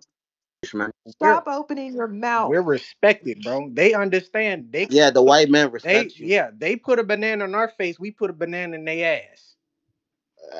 I doubt that, but Exact. No, that's Big. what happens. Shut up. We'll tell you what happens. You why is don't George tell Ask, Zimmerman us. still ask, alive? You learn, don't Like, learn. tell why is us George what Zimmerman still happens. alive? How about learn about the Yamasee and then you'll see exactly what I'm talking about. Why is that cop in jail? Scared for his life. Well, I think that John Horst was really on to something. According to Dr. Snyder, um, did allegedly African kings sold wives whom they were angry. African parents sold their children who they could not feed, and desperate Africans sold themselves. Barbeau told of a son who defeated his royal father's efforts to sell him by selling his father's first, only to be met on his return home by a fellow tribesman who took his profits and sold them. So, what am I saying? I'm saying that there's overwhelming evidence that during the transatlantic slave trade, Africans were selling each other and selling us. And like John Horst said earlier, I think the vitriol and concern comes from the idea that we weren't supposed to make it, but I mean, that Mauritania has process. nothing to do with this the slave trade, so why would I be jealous of that? That's ca- It had nothing to do with the slave trade. Trans-Saharan slave trade. But It's in what your does that have to do with blood. Black Americans? I know. Trans-Saharan slave trade How is in Yes, your but that has blood. nothing to do with Black Americans. The how transatlantic. It did does because you Mauritania have have an nothing? attitude. How did Mauritania have nothing to do with it? I want to hear this. Yeah, we had nothing to do. Yeah, as Winnie mentioned, yeah, we had something to do with the trans-Saharan slave trade, but that's like Black Well, there's an neutrality. overlap. Yes, it There's is. no There's an overlap. overlap. Yes, there is. Don't talk. Post I'll talk. evidence of any overlap. So, shut up. So, while they were You know. having this trans-Saharan slave trade, the white boy was over there getting slaves from them, and then they just thought it would be easier to do it from the West Coast. But yeah, it definitely attracted. That's one of the first places that they did go, the trans-Saharan slave trade. Yeah.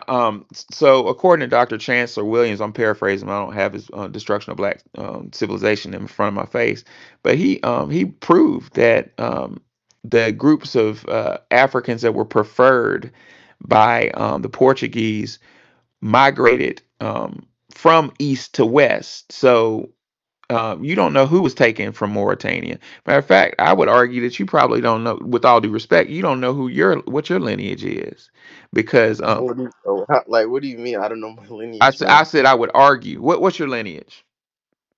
Yeah, I'm What tribe? Horiton. What tribe? I'm Horiton. Mauritania. Okay. How can you Horiton, say you're Horiton, from, descendant of how can slaves. you say you're from that area when they have had waves and waves Waves and and waves and waves. waves of people and you're pure That's somehow? what I'm saying. When did I say that I was pure? I never mentioned that. That's a supposition, my friend. Your supposition is that you know who you are, and you had nothing to do with the slave trade. Yeah, it had The nothing to do with the supposition is transatlantic that slave trade. you know who you are. Yeah, When yeah, history, I'm a Dr. descendant of Chancellor slaves. Williams tells me that place was so ravaged, I knew who I am more than you know who you are. I mean, whatever, but like I'm saying that we don't have to do the transatlantic slave trade, the trans-Saharan slave trade. Yeah, but that was more like Berbers like raiding. We know exactly who we are because we have very good records and we Okay, have DNA. Between those two, we definitely know where what our lineage is, so that's why we're not tolerating any of this BS. what does that have to do with me? I mean, furthermore, Mauritania used to be part of the Atlantic Ocean, dude. Like the Young Dryas. We didn't. They didn't. There were no slaves that were sold during the transatlantic slave. The trans-Saharan slave trade, yes. The transatlantic slave trade, no. That's a very bold statement. There were no I mean, you slaves. can look it up. That's a We're bold doing it ass. now. You're on slavery index. Are you kidding? I saw people in The slavery cages. index has nothing to do with the trans-Saharan slave trade. Sir, you're You telling know what? I'm people about to now. shut you down, man. Like, All right, shut me down, man. what? Let me have my Listen. country, Check man. this out. What I don't tolerate on my space is people saying shit without providing evidence. If you want to All right, I'll argue, provide evidence. put it in the jumbotron. If you want to provide, you want to argue academia. You know what I'm saying? You can correct me, and I will stand corrected. But you just saying shit. Where are your sources? Where's this coming from? You're All right, I'm making coming bold, to absolute statements when I know for a fact, according to Dr. Chancellor Williams, that's not true. Let me read one of the reasons why we are perceived differently globally. We have a stellar global record. Heroic military units, the Tuskegee Airmen. We have charitable legacy organizations that have helped all of these losers. Um, we have legendary Olympians that have made very bold statements over, iconic statements, iconic performances. All of that winning the Olympics every year, that has something to do with it. We've had all of these prima ballerinas to go over there. Well, we may not be into ballet, but that made also made a big difference. We had a very iconic performer, Josephine Baker, who's was honored all over France. Just recently, they gave her an honor. I forget the name of the building, but they uh, gave her one of the highest honors in France, and this woman has been dead for years. We have iconic opera divas, Leontine Price, and of course, all of our musicians from Louis Armstrong to Michael Jackson.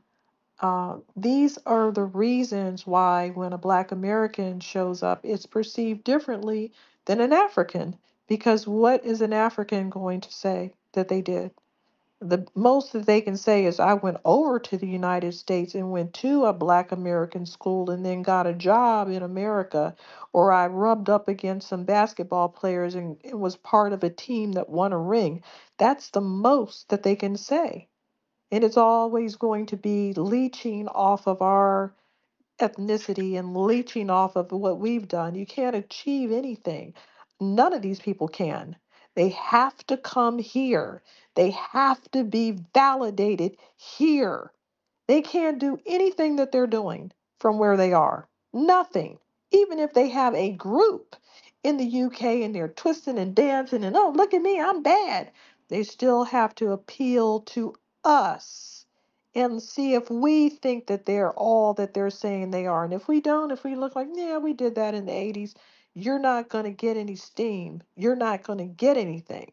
Ask, And you know it. ask the Mexican rappers how that shit is going. They've been trying to break the hip hop for the longest fucking time, and they have not been able to get put on. They've been doing songs with YG and Snoop Dogg. Niggas ain't trying to hear that.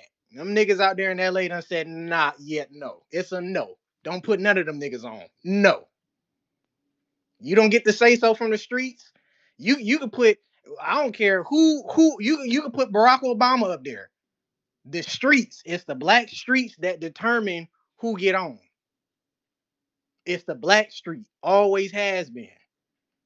They don't give a fuck how many billions of dollars they put in you. They can put $1 trillion into you. We'll knock you over. Ask Kamala. Yep, definitely gave her a bunch of money. Now, tell me the name of your tribe again so I can look it up and see if you're the tribe that's abusing the tribes of African descent or if you are the more Arab tribe. No, I'm the descendant of slaves. Harton, Haratin. I posted on Jumbotron. This is the from the Slave Voyages at Work website, the Got database it. of like the origins or whatever. The most northern port where there was embarkations was St. Louis in Senegal. We weren't involved in the transatlantic slave trade. The trans-Saharan slave trade, yes, not the transatlantic. No, we didn't say you were involved. We said that the people that ultimately used the transatlantic slave trade began with the trans-Saharan slave trade, which was very active when they wanted to buy slaves. Oh yeah, and it was some scholars argue it was more brutal. Yeah. Um yeah, it Yep, was a it's precursor. the source of yeah, that's a very I just wrote about that.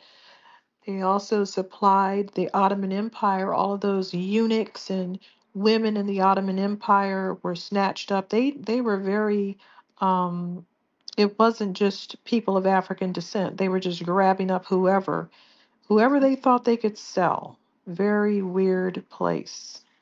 Yeah, last time I was in Accra, I sat up and watched the news and saw a story of a little girl that was in Mauritania whose father sold her at 10 years old to a man to a 40-year-old man who married her, and he impregnated her that following year, and there were serious complications. She almost died in pregnancy, but let's just put it in a PG-13 type of way. Um, After the pregnancy, she didn't heal right, and she became infected. And the man couldn't stand the way she smelled, so he dropped her back off on her father's front porch, and now she's back with her father, who sold her to a 40-year-old man, and she's ostracized within the family. So that's the type of shit you're dealing with. You know what I'm saying? Like to Yep, sit to incredibly ignorant. you know.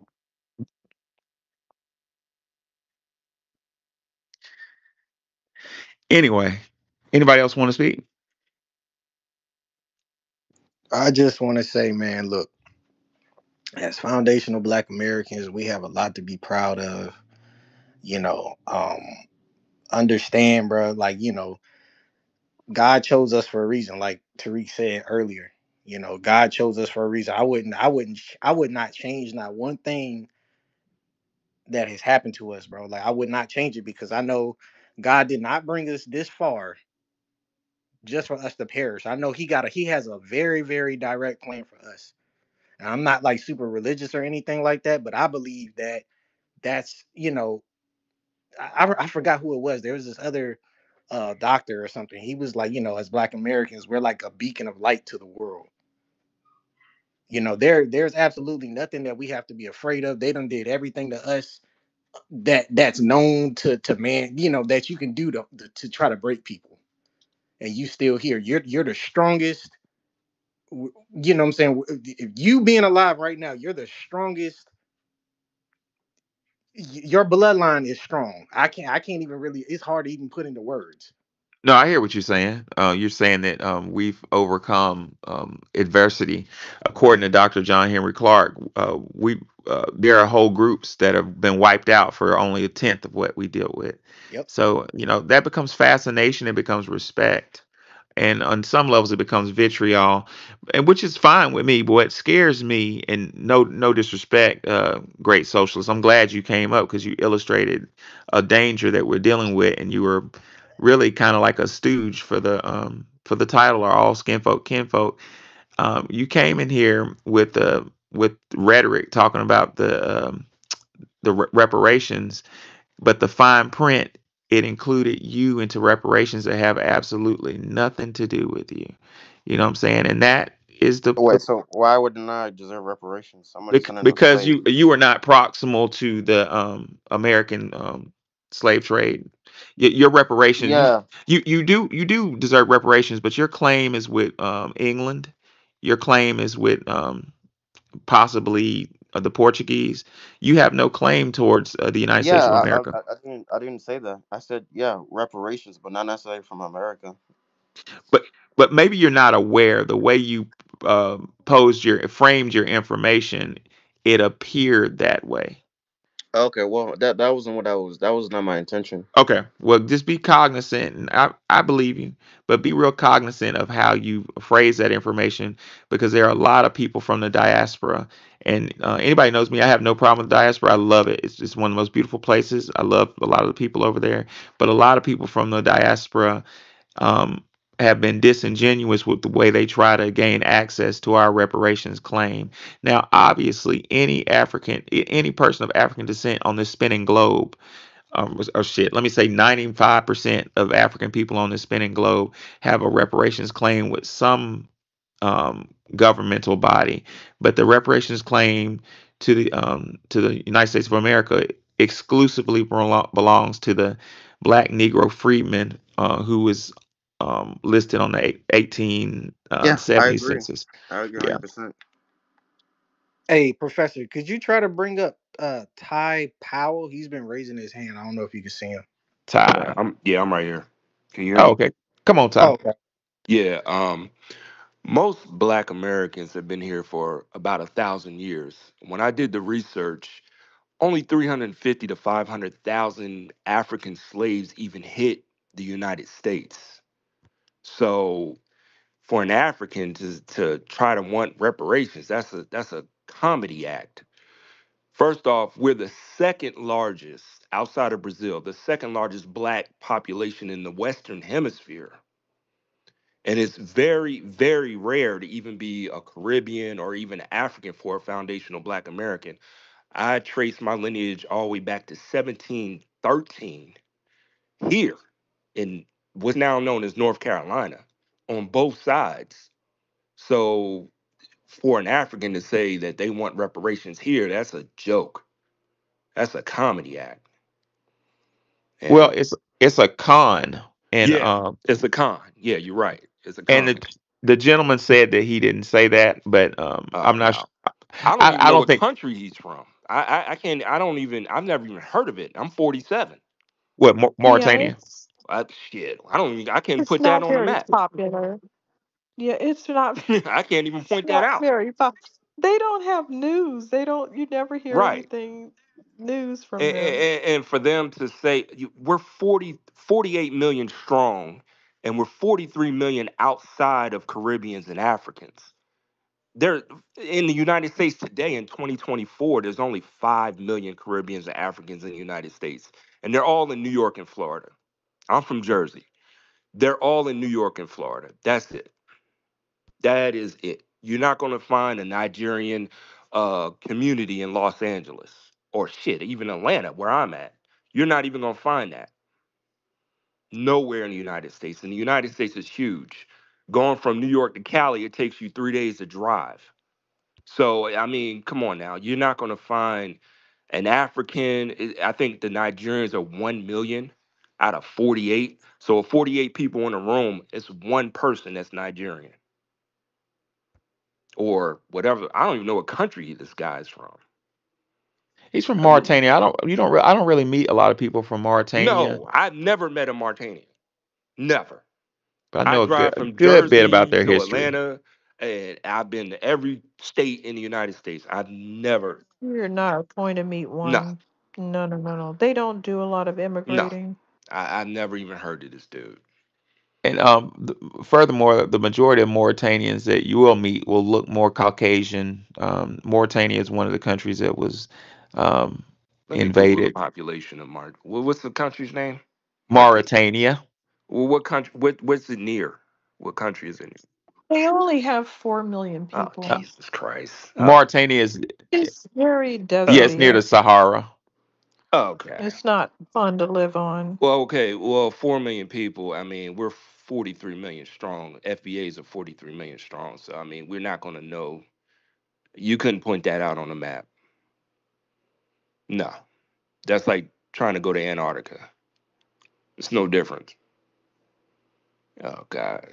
Yeah. We're we're very special people, man. We're so special that you got Israel and Palestine trying to figure out, you know what I'm saying, what they should do. They asking us, nigga, how you feel? Nigga, what should Israel do? Nigga, I don't know. I told him I didn't like neither Yeah, I one of don't Yeah. them. like either one of Yeah. you anti-black niggas. No. No. And Keep it going. They jump in Israel's and out only of 7 million blackness. strong. So I mean, come on now.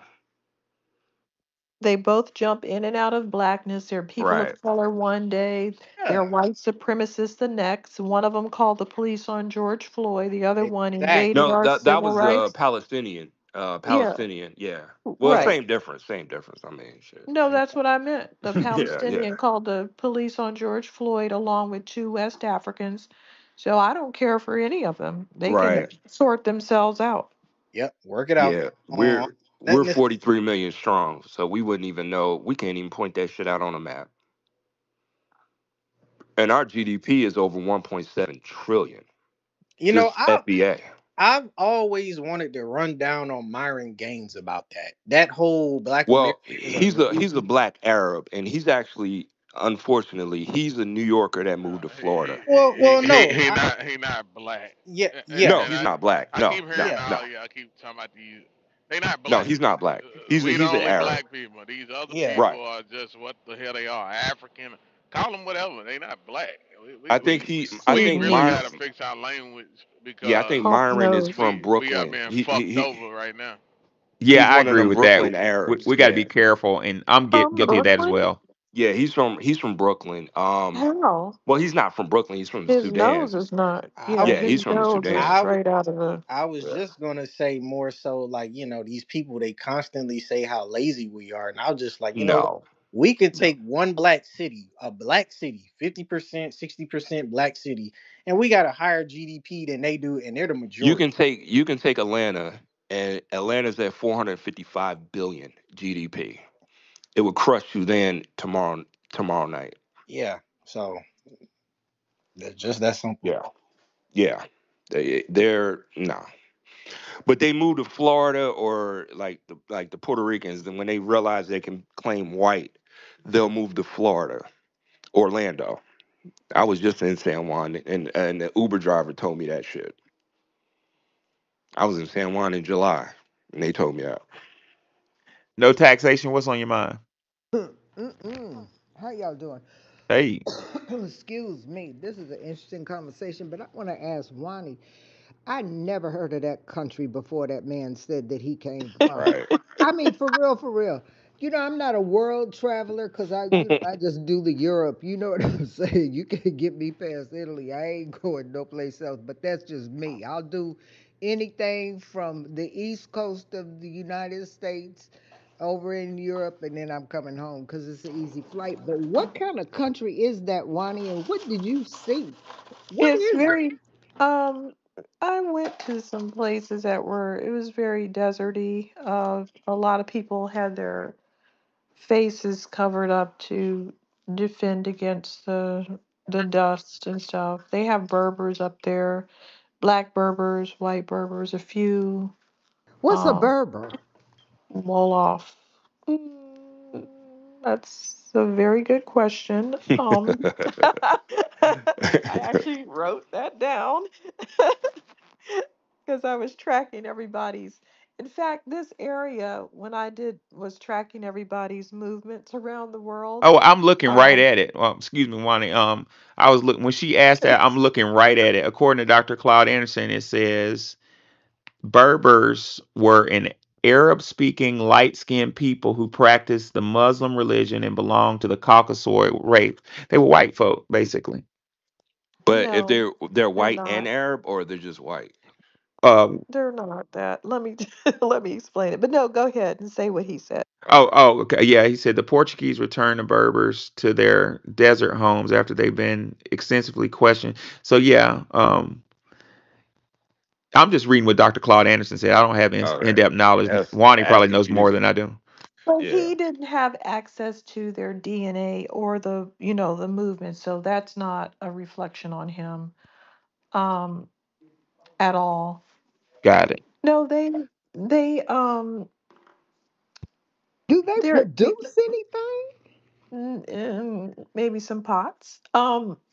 What their deal is that people kept trying to make them Arabize them. They're not Arab, they're African, Uh, but they came, Phoenicians, Romans, Arabs, all these people were constantly bombarding them and trying to um, Arabize them. I mean, they they were nomadic so are and they they mutts? had territorial disputes with Phoenicians, Romans, Vandals, even Turks, Arabs, Byzantines, and Islamic forces. So they have been through it. So they're going to have a range of colors, and they are very discriminating.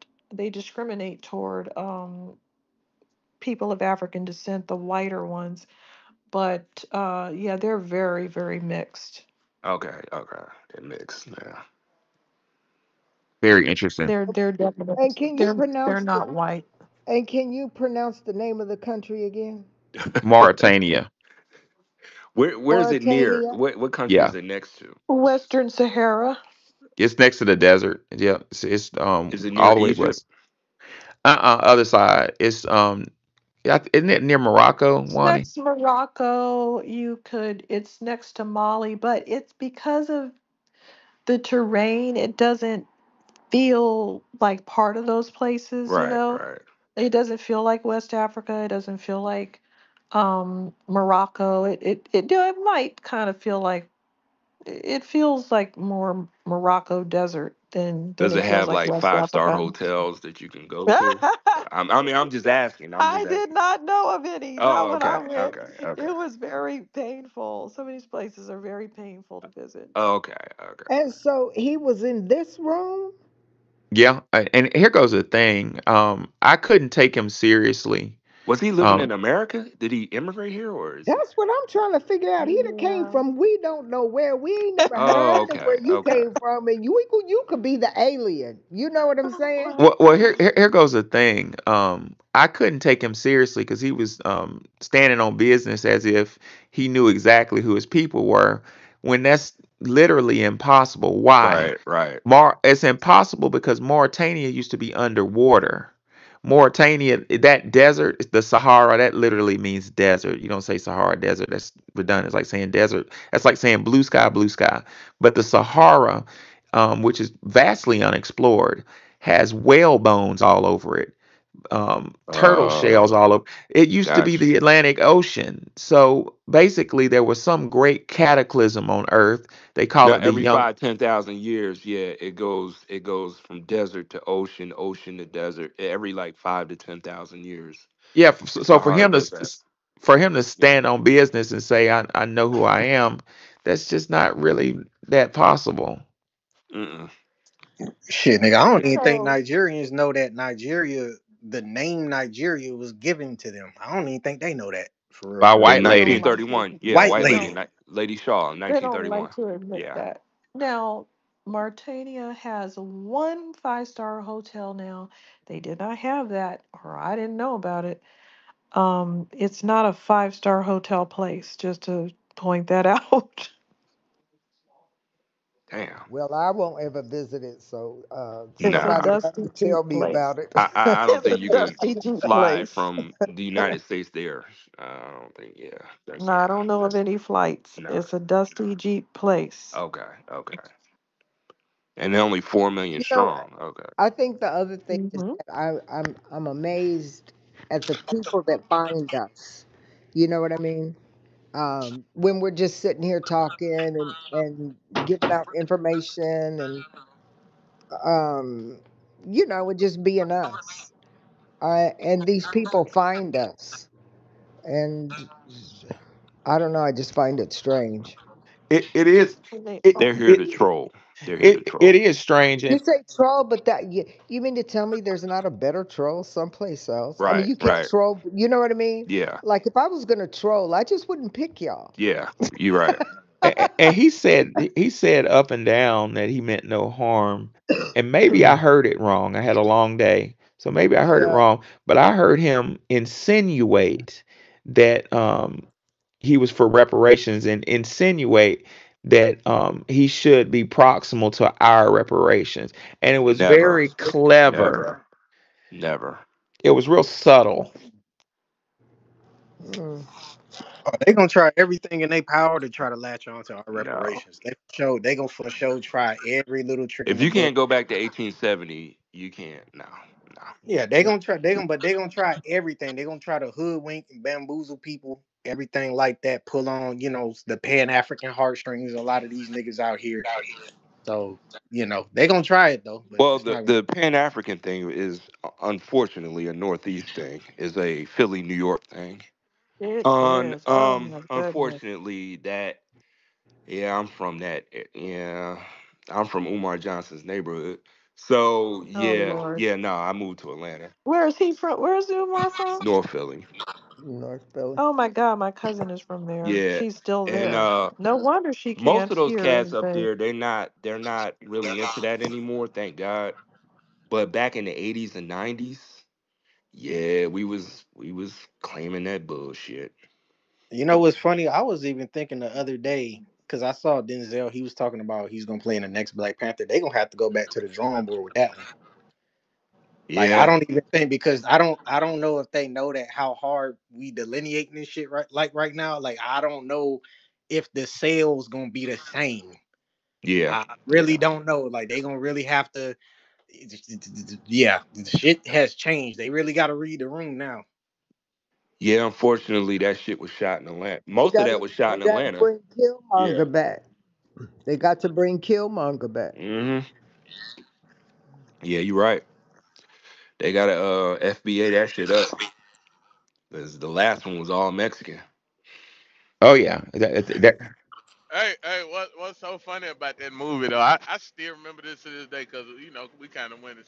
My pop said, "Shit,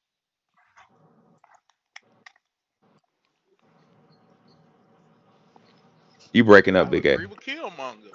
So we, Oh, You breaking up, Brody?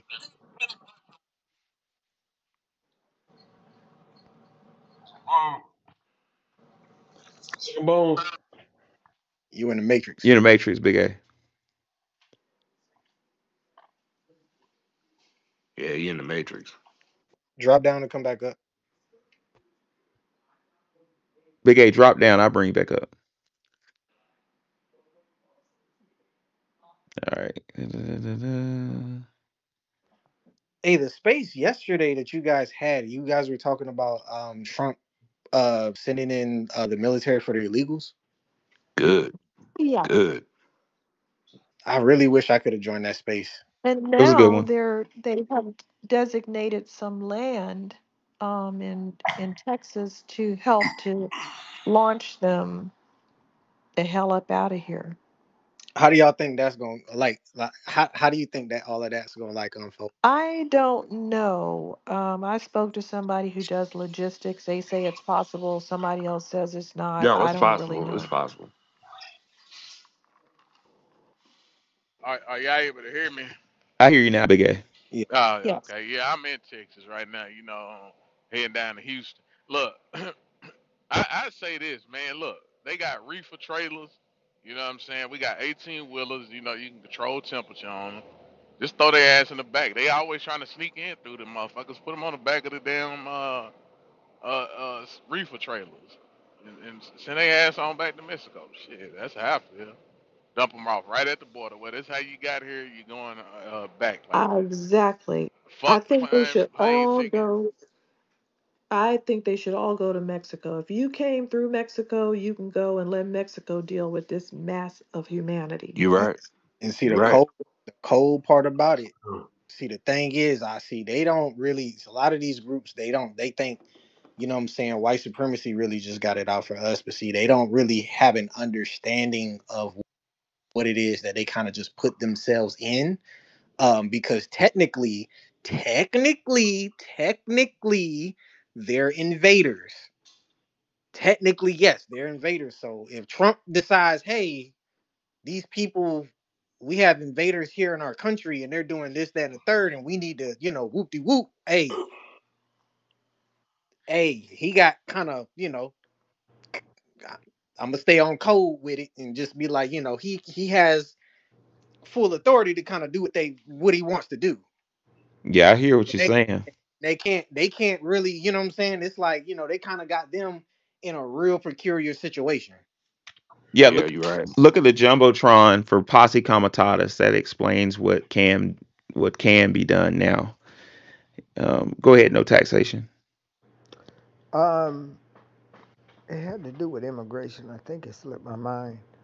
Um, oh, in New York, in the city, well, they named some counties too. Uh, they getting ready to put them on the street. They halfway on the street now. They're gonna close the shelters this month and next. They already cut the funding. They cut the funding in New Yeah, they York. cut the funding Yeah, last week, yeah. and then this week they're closing the shelters. Good. There's 10 upstate that they're gonna close, and one of them was in my county. I didn't even know, but it was way on the other side of the county. But anyway, um, and those first 10, and then they're going to cut 20 after that, and I guess those would be the ones closer to the city and stuff like that out there in Staten Island too, because I know they want them people out of there. But they getting them up out of here already. They're staging them, so that they won't be hard to find. And is it true that So in nobody Staten Island, they had migrants in Staten Island. they had They're 800 men? They, everywhere. they were putting 800 foreign invaders. Uh, What? they're putting them in a tent. He had them in a tent, And they never did stay in there. They found Staten them like Island is upstairs. racist as shit. Yeah. No, God. he Oh put them over no. there by elementary school. Oh, okay. Got you. No, he put them he staged them in a tent. Eric Adams staged them in a tent by an elementary school. Okay, okay. And of course, them white folks out there were livid. Yeah, yeah. Staten Island, racist as shit. Yeah, they didn't want them, so they stayed out there 3 days, and then had to make other accommodations. But I don't know what they did with them. Damn. Are But they yeah, picking strawberries out there? Now ain't no strawberries in no, Staten Island. Why are they because why are they the there? Why Yeah, are strawberries, yeah. they being found? It's all look, guineas and dagos out in yeah, Staten the Island. strawberries is over where I live. I'm over here with the farming area. They don't Okay, have nothing okay. over there, but What we had area? 3,000. We needed 3,000 farm workers, and so Yeah, cause Staten Island is East Jersey. yeah, Now I'm from Jersey. That's the east. Yeah, that's the east yeah. side. Yeah. Yeah, they put them men over there. Couldn't even speak no English over there by them children's school. What? And when them people came outside, I said to myself, y'all, I don't know what y'all gonna do, but y'all ain't gonna be able to do that in them folks' neighborhood. Nah, nah. Staten Island, we used to call it Guinea Land. Yeah, Mhm. Yeah, that's that who was was East out there Jersey. too. Yeah. That's who was out there. God damn. Why Mexicans are in New they 800 York. in New men York? between the Why are ages of they 18 and 35. Damn. why are they in New York and telling us that they're picking our produce in No, California? no. Yeah, Nah, they Mexicans. just they standing in the middle of the freeway in New York selling the produce. Nah, Ugh. when I was growing up, yo, I was 21 when I first saw a Mexican. I was 21 years old when I You're first saw a lucky. Mexican. Oh, lucky you! I grew up in Texas. That's how the fuck we seen them. Oh, nah. Damn shit. They didn't What? come to the Northeast until until 2000. But I was 21 years old because it was nothing but Puerto Ricans and Dominicans, and they all looked Fair like enough. me. Shit, they looked like That's fair FBA. enough. So it's like, yeah, I didn't see a Mexican until I was 22 and I moved to Atlanta. I ain't gonna lie I to heard you. in I can't tell the Philadelphia, difference between the Dominicans weight around. and Puerto Ricans and Mexicans. They all look the Now, same to me. yeah, you right. But I was when I moved to Atlanta, I was like, damn, these some short ass little Puerto Ricans. And I was like, nah, that can't be Puerto Rican. Ain't no Puerto Ricans in Atlanta. They were that much shorter. Nah, they were short. They were. I'm Oh six my god. one, and they was. I'm like, damn, some short ass dark little Puerto Ricans. Nah, they was Mexicans. I'm like, But they told us they were white Spaniards. nah, they. I can tell the difference Yeah, now, but I that's couldn't only tell the some difference of back them. then. I Yeah, couldn't tell the difference back then. And they and Some of them are mixed with yeah, I just couldn't tell the and difference. yeah, they do be little. They drive them little bitty old ass Nissan trucks and everything. Hey, but little as shit. They like 5'5". Yeah. That's gonna be crazy when they start rounding folks up, though. Well, I feel they will fight back because I feel like they have nothing to lose and they're just going to start a riot. Oh yeah, yeah. I've been kind of. hope they fight back in L.A. I because I've goddamn, been L.A. looks like Juarez. peeping game on it. You know what I'm saying? Like I think like I remember, watching a few videos online and they were sitting there saying like, it's one thing like when Trump got elected, but it's more so the things that's gonna lead up to when he gets in that we kind of gotta, look out for because I know, you know, there's definitely gonna be, some pushback. It might be some pushback, but the thing is, they didn't fight where they came from, so who knows? Interesting. I can't really tell. I'm trying to get a feel for it. The Haitians ran somewhere away from those cats and dogs and geese they were eating. So I don't know where they went, Yeah. but they ran like scared, people. But I don't know what the Venezuelan cartel is going to do. Are you saying they're not in Ohio anymore? Yeah, they left. That's what they said. They left Springfield. Hmm. Oh, they Interesting. left Sternberg. So Oh, they damn. say. They drained all them resources and then left. Yeah, they ate all the damn geese out Okay, got you. there. Got you. Why would you be yeah, Venezuelan and move to It's a Springfield, it's a Ohio? straight cat No, shortage it was over there. So Haitians. yeah, Yeah, over there. I'm in Los Angeles right now too. So yeah, the city of Los Angeles with that same boy as Mayor Karen Bass, she's passed the sanctuary city ordinance. Well, Karen Bass Um, loves the Hispanics. She loves them. she used to marry. She used to be married to one of Yeah, them. she was married to one. Oh, goodness. That's not going to Yeah. stick though. They're gonna go to war with No, it's California. not because you gotta tell you why. Because because Trump he got full control of the whole government though. Because as long as he got full control of the whole government, he could call in the U.S. military and ran the motherfuckers up out of here though. As long as he got full control of the whole government though. So and Exactly. also yeah, he got They're full control not of the government the first citizens. 2 years Hey, though. they're not citizens. Hey, They don't what have. happened to View Park, Windsor Hills? Because my wife is from there. She's from Windsor Hills, Los Oh, Angeles. View Park, Windsor Hills, yeah, it's still majority still black though. I'm Okay, I'm from Oklahoma though, but I've okay. been living in Los Angeles for like 10 years though. But it's still majority. But That's that's the the only West majority Side. black Yeah, area that's left. yeah, the West Side. Yeah, Baldwin Hills, Yeah, Ladera yeah, Heights, yeah, View Park, yeah, Windsor yeah. Hills, the Crenshaw district. She grew That's the up on only Inglewood. Mount Vernon. That's a street. Her street name, Mount Vernon and Crenshaw, where that Yeah, train is. that's the that. Yeah, that's the biggest black population. Okay, One of the biggest black populations got is you. California, but it's still majority still black 'Cause- though. But they trying to gentrify us Yeah, I ain't been there in up two out there years. because Yeah, yeah, they trying to gentrify black people about the area though. yeah, You got the Democrats, like these Democrats are the main ones that's gentrifying our communities though. got you. They the main ones doing that shit though. But yeah, but we fighting though too. Okay. Yeah, I'm from California too, and that's one of the best areas. Actually, really, Black American have the best areas. You know, like Baldwin Hills, View Park, But and is over in Baldwin Hills Inglewood. black still? I mean, I've been to Los Yeah, it's still Angeles a black. hundred Yeah, it's still Yeah, times. black. yeah, it's still majority Yeah, it's still still black. black. Yeah, Good, it is. good, good, It's still Yeah, majority still all black. good, over there. good, It's good. still But I the will best say area. that you know, Westfield controls all the malls. Formerly, yeah, yeah. God, Westfield, they control everything. Shit, and what out there. You mean not Westford? You mean out there in the Fox Hills Mall? They used to have Yeah, a mall called the formerly Fox Hills known Mall. as They Fox Hills. Yeah, they don't call it Fox Hills no more. Oh, let's hear from no taxation. What's on your mind? No taxation. No taxation. Get your hand up. I Uh-oh. do.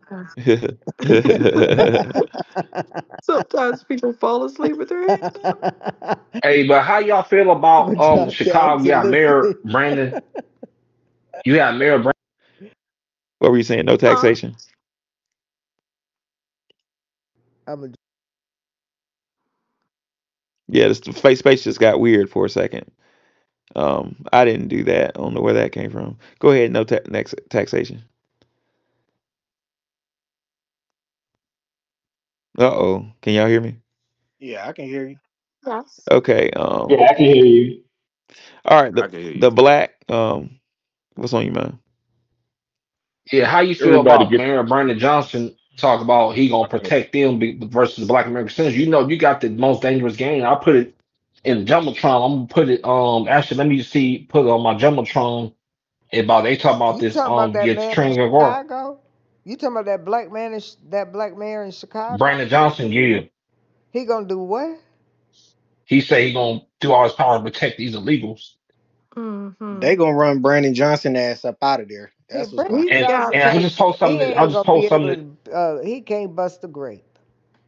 I just told So, something to Jumbotron though about the Trinidad Guard gang over there. They in 16 states now, including Illinois and California. They in 16 different states now. The And this who? is one of the most Wait a dangerous. minute. And With this the one, who? What's the name of it?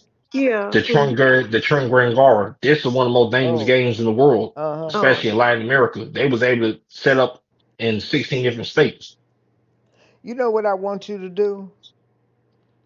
I want you to gather set up. all that information. Well, I got to talk to you. Gather all that information because we might be able to do something about it. Yeah, I know you already got it. This is I can't think of your name. Tell me your name again. The Black Authority, The Black Vanguard soldier. Black Vanguard Soldier. He guess who has a position with Trump? say it again. Guess who has a position with Trump? Who? Who? Carl Malone. I ain't seen Carl Malone in a And long time. forever. I'm alone. What Oh, he Mm-hmm. really? doing? The What kind person of does. position he got What's with his Trump? He's position? going. What's his position? His position is going to be Child Protective He got Services. a 13-year-old pregnant. What in the That's world? not good. Really? Yes, he got a 13-year-old That is pregnant. not good. That shit got to be a Oh, joke. come on now, guys. Yeah, he got It's three. it's not a joke. He got No, It's not a three joke. that's lives. not a joke, but he got a 13-year-old pregnant. Well, not that don't look like he gonna be able to get everybody in at recess, does it? It looks like all these people There he's dating you are go. going to get rejected because he's got like three people that's like, what? Mm. And then, Oh, I missed that part. Is It's that the what? Attorney General. He got some kind of white supremacist ties, like the Knights Templar or something like that. Yeah, they Have got a some lot of stuff going on now. This is why I haven't seen Carl Malone in a long time. He's been hiding under the bed, Hmm. right? Is that why? Oh, no wonder. 13, Who did he really. play for Wow. last? Wasn't he in there? he played for Utah. the Utah. Utah Jazz and the Lakers. Yeah, Yeah, Mm-hmm. A long time ago.